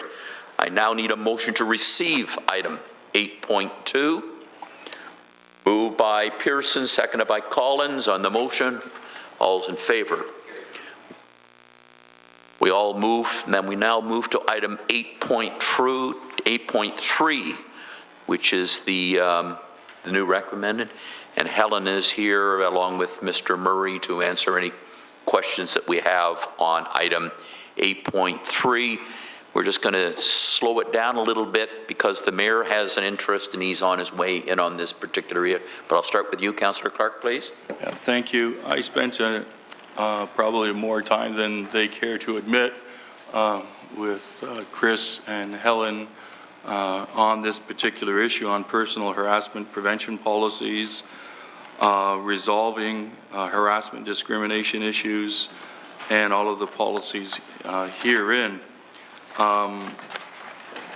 And although some of it may have been triggered by different things out in the community, it's fair to state that we were already looking at the policy before those events occurred, because I'd had a number of meetings about 6 months before those events occurred with our staff to look at how do we make sure that we're holding people accountable for bad decisions.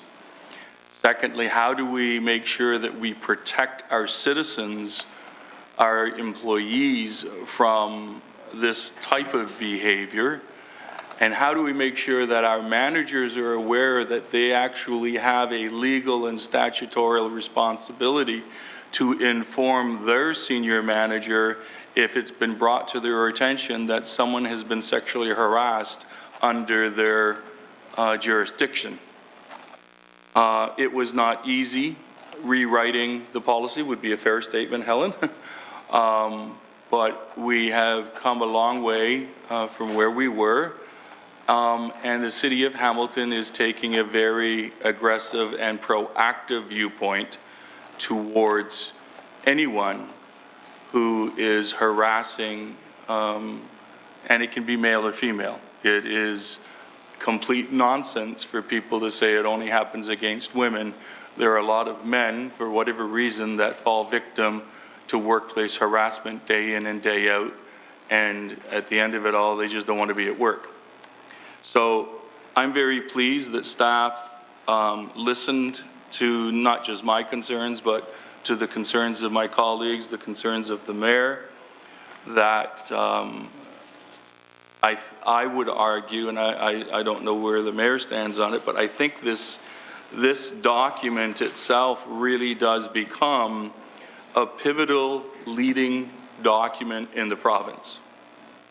If ever there was a city or a corporation that's saying, hell no, we're not going to have this in our employee, this is the document that does that. So I know there were some cultural clashes within our management as we're moving through this, trying to get our heads around what's terminable and what's not terminable behavior. But in the end, we've actually got a document that I think will really go a long way, Helen, to protect employees in our organization.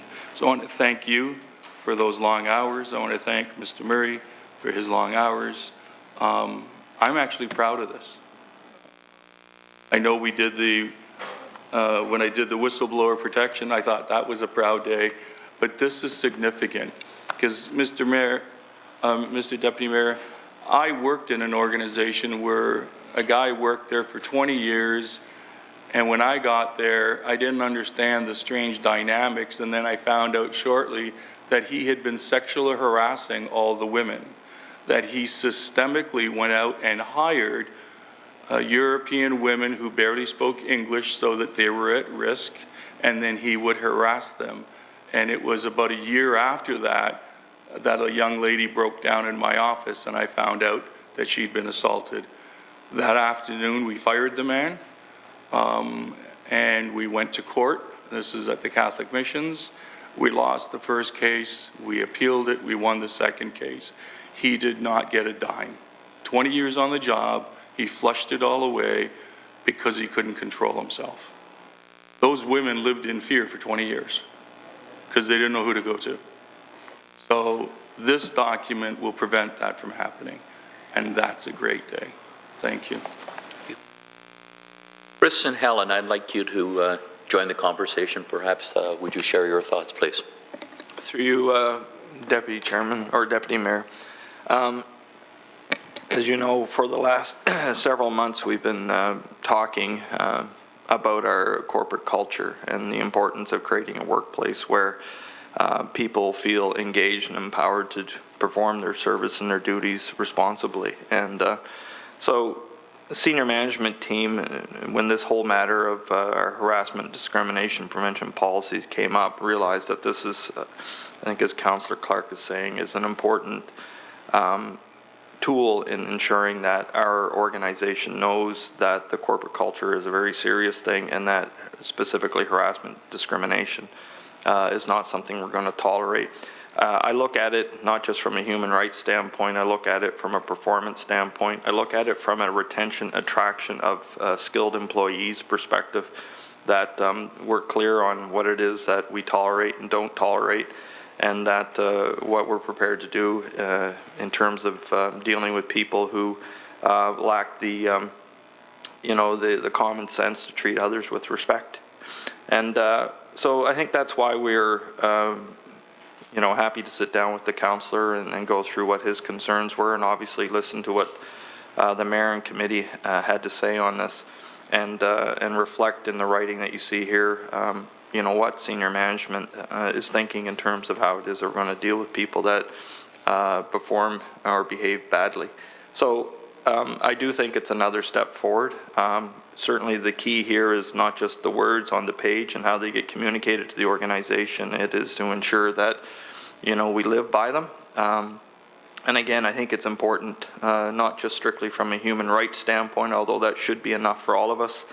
I think if you really want to, succeed in this, this community succeed in the way in which we're already seeing with all the momentum that we have, having an administration that knows that it does not tolerate certain behaviors, and that, our employees will come first, I think that's a positive message, certainly as the top of the organization. It's positive for us to be able to say that to our staff. So Helen may have some other things she wants to add.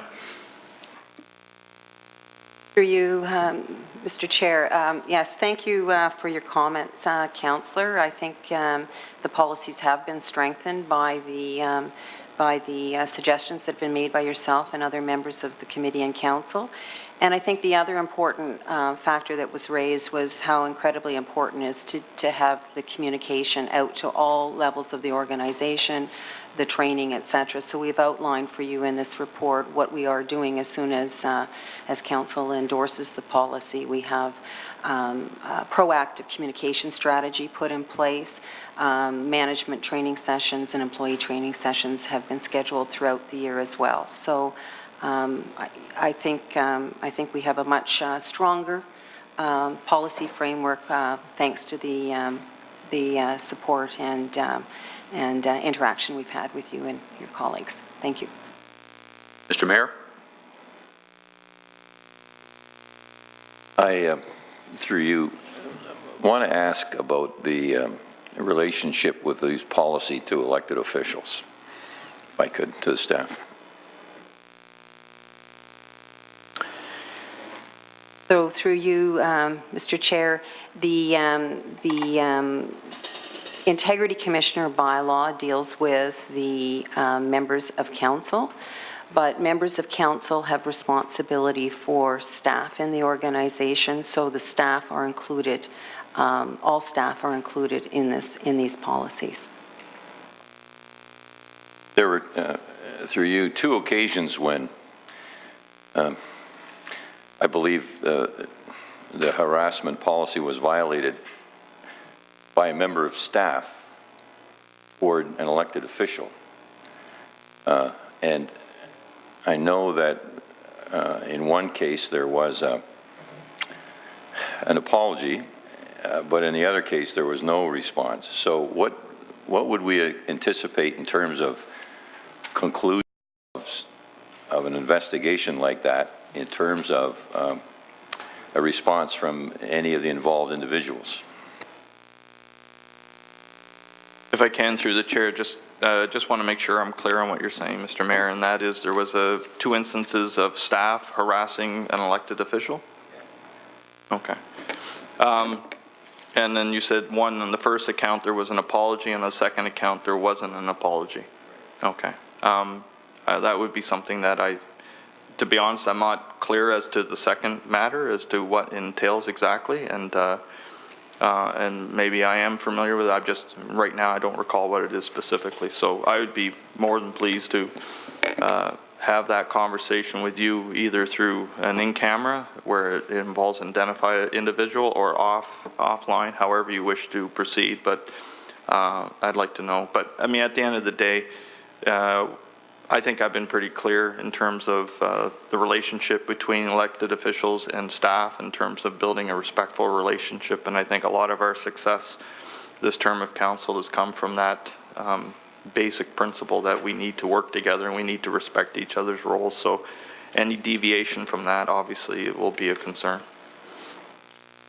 I don't think, Mr. Deputy Mayor, we need to, Deputy Chair, we need to get into the specifics of any of that right now. We're moving on a go-forward basis. And so I simply want to bring forward that elected officials, staff towards elected officials, vice versa, it should all be encompassed in our policy. Thank you. Councillor Clark, we take the chair for just a second, and I have a question. Go, sir. Mr. Murray and Ms. Tomasic, so clearly this is city staff and elected officials and or their staff. Right on. It does not have any implications for volunteer committees that are prescribed under, so for example, the racism, the seniors committees. I didn't see, I think all I saw was city staff and elected officials and their staff. It has no implications at all for membership on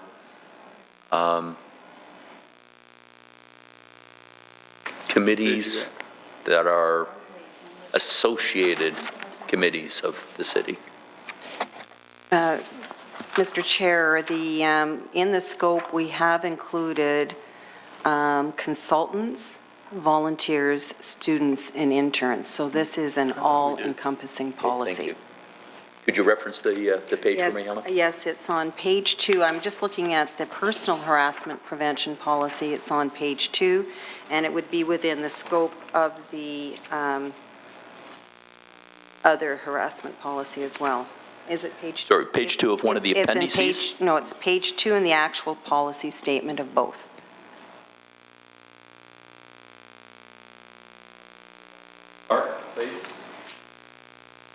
Thank you, Mr. Chairman. I've already given my accolades and my support for staff on moving this forward. And, you know, in a real sad world, if everyone just simply apologized, we wouldn't need any of these documents, but it doesn't really work that way. And so I understand what the mayor is coming from. And this thing, I just wanted to turn people to page 14 of 15, procedure for resolving harassment and discrimination, because this is very important. This is a dramatic change for the city of Hamilton. It now says under compliance, any employee who is found to have violated this procedure or any of its associated policies may be disciplined according to the severity of the actions up to and including termination of employment without termination pay or severance. So sexual harassment, workplace harassment can be punished by throwing staff out the door with no pay. I'm being a paraphraser here, but they need to understand that. That is how serious the city is now taking this. So bite your tongue, put your hands in your pockets, and behave. I think we're ready for the motion. It's a four-parter that's before us. I'm thinking Councillor Clark might want to move it. Seconded by Councillor Pearson. Further discussion? All those in favor? Motion's carried. Thank you very much, and thank you very much. Items 8.4 and 8.5 have an affiliation. I need a motion to lift item 8.4 from the table. Moved by Pearson, seconded by Johnson. All those in favor? Carried. Motion is to receive item 8.4. Moved by Johnson, seconded by Pearson. All those in favor? Carried. Item 8.5 is the workplace violence prevention policy. Discussion on the item. Councillor Clark? Yeah, again, I'll be brief, but when Mr. Murray and Helen Hill-Tomasic and I started working on these things, and again, this all came from my experience at the provincial ministry, we realized that there was this new law, and I'm going, help me, Helen, I think it's Bill 168. Bill 168, which was really a workplace harassment, or workplace violence, I think is the way they short named the act. And every corporation in Ontario must put in place training and policies to ensure that they are in compliance with Bill 168. So I think we all agreed that we needed to develop a workplace violence prevention policy. And I can tell you from my experience, Mr. Chairman, we have a very peaceful environment around here. We don't see too much violence. It does happen occasionally, a fisticuff, maybe one or two. But from my experience, I had reports of guns coming in and people being shot, all stemming from workplace battles like the Hatfield and McCoy's that never got resolved. This helps us resolve that. This helps the city step in and start working between the two individuals who are having the issues, or maybe more than that, and resolve the issue. If they're not cooperative, then we can resolve it in a more draconian way. It's all about protecting our employees in the workplace. So my hats are off to our staff, our city solicitor. This really is a progressive policy that is long overdue. And there are many corporations that are just now thinking of it and trying to figure out what to do. We've got it, and I think our employees will feel much more comfortable in our workplace. Thank you, sir. On 8.5. Moved by Clark, seconded by Johnson. All those in favor? Carries. Thank you. 8.6 is a bylaw to set minimum property tax levy amount. I need a motion to lift item 8.6 from the table. It's moved by Johnson, seconded by Clark. All those in favor? It carries. Any discussion on 8.6? No. Hearing none. Moved by Johnson, seconded by Pearson. All those in favor? Carries. Thank you. 8.7 is an audit report, Public Works Construction Contracts Review. Any discussion on 8.7? Moved by Clark, seconded by Pearson. All those in favor? It carries. Thank you.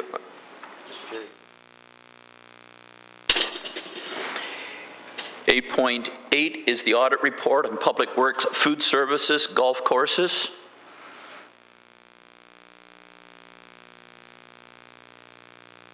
I think it's, my comments, it's quite a critical report. I've had some dialogue with the overall supervisor of facilities, Mr. DeAngelo. He's taking the issues raised in the report very, very seriously, and as such is going to act on the recommendations. Councillor Clark? I just wanted to say really quick, we get these internal reports frequently through here, and sometimes there's some things that are really jumping up. What I like to see is that management has reviewed it with Anne and has agreed that it's an issue and has come up with a plan to fix it. And that's where the system works for the taxpayers. So I thank management for working through that process. I thank Anne and her staff, because she's not Superwoman, for doing all the things that, no, she's not. Sure. She has Batman, Robin, and Aquaman behind her, for doing the hard, because there's a lot of work grunting through those numbers. But thank you to the management for following through and saying, yes, we'll fix this. Okay. Thank you. What's the pleasure of committee, please, on 8.8? Moved by Collins, seconded by Johnson. All those in favor? Opposed? The motion is carried. 8.9 is the amended water and wastewater storm arrears policy. Just to bring you attention, there was a letter provided to us this morning from Effort Trust. It will go as council correspondence. There was an ask in it, but what's the pleasure of committee on this?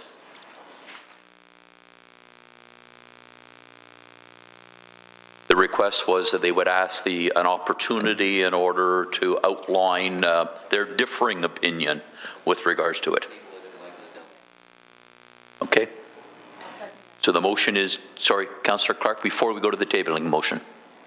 So we're just going to wait until we hear from Effort Trust? Is that what I'm hearing from my colleagues? I'm fine with that. Okay. So the motion is to table the item to allow for the deputation from Effort Trust relative to this issue. It was seconded by Councillor Johnson. All those in favor?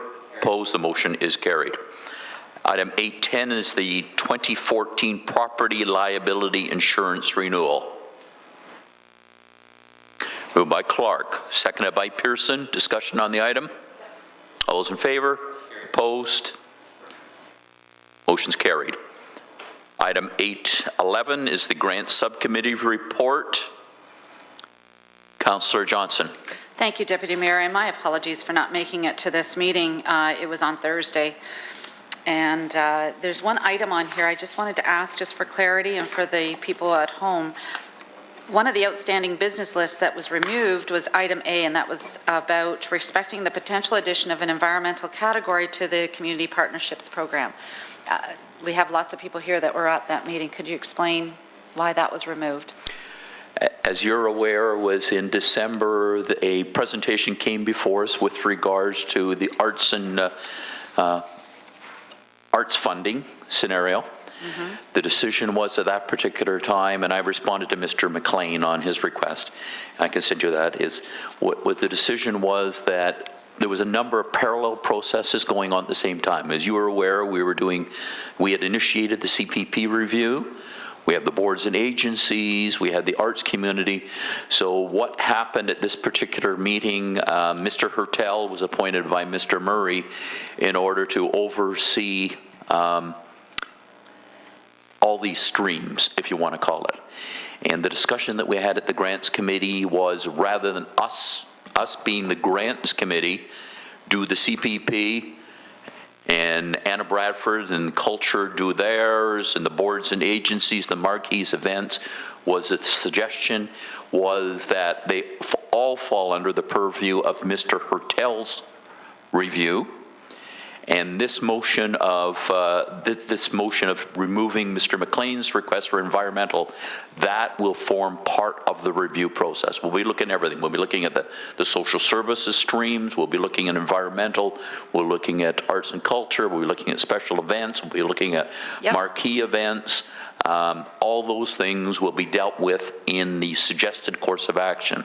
Okay. Mr. Hertel had to get the buy-off from us, was it had to take it off of our blotter of grants in support of Mr. Hertel and that review undertaking. So Mr. Hertel will be coming to GIC very shortly in order to present a similar presentation encompassing all the things that fell under all the various funding scenarios. So it's not lost. Mr. Hertel. It's been transferred. It's been transferred, that's right. The jurisdiction of everything will find its way under the leadership of Mr. Hertel. Okay, thank you very much for that. And then, so it's been transferred, so now it's on Mr. Hertel's outstanding business list, and he can check that off once he finishes, and that's how it worked over. Yeah, and the Grants Committee was very, very pleased to move a number of items over. Councillor Clark? Mr. Chairman, I just wish to remind you that we had a discussion about the Stony Creek Santa Claus Parade, how they fell outside of the policing area, so they paid, I think, $7,000 and something.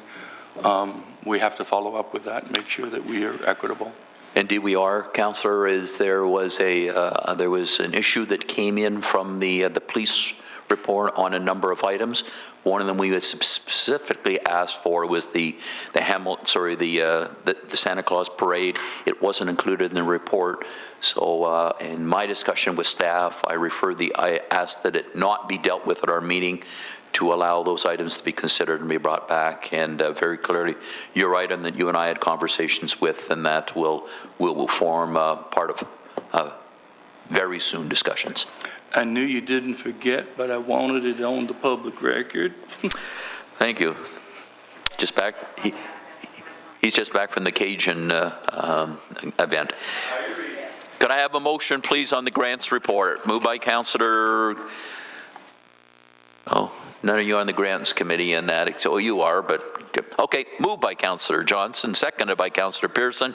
All those in favor? Carried. Any motions, anyone? None are noticed. Sorry? I've got a number of things. Notices of motion? None are noted. Under general information and other business, item 11.1 is items requiring removal from our OBL. That's items J, R, and M.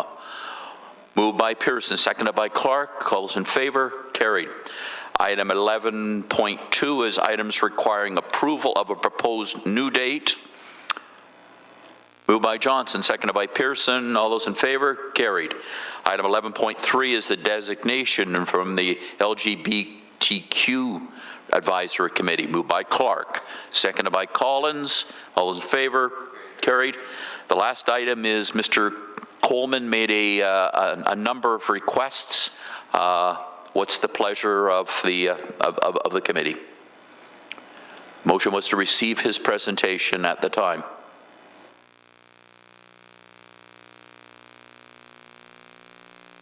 No, we didn't. Okay, then please make the request. Because I had asked about the difference in the variance between having it released on Friday to us and on the Monday for everything else, so we wanted those reports back. Okay, so the motion would be we have received the presentation from Mr. Coleman, and the requests for information and direction be referred to staff for a report back to the Governance Committee. All those in favor? Opposed? That's Pearson and Clark on that motion. Okay, there is no Sorry, Mr. Chairman. Sir, just on further? 11.2, we approved it, and that was the new date for the timelines for the retention of emails. I think it should say March 24, 2014, not 2004. Okay. Okay. Sorry, Just to I make sure had it's that with it. in my report, and, okay, thank you very much. And is there any private, there are no private and confidential? With that, we stand adjourned. Moved by Clark, seconded by Pearson. All those in favor? Carried. Thank you, everyone, for your deliberations. Manager.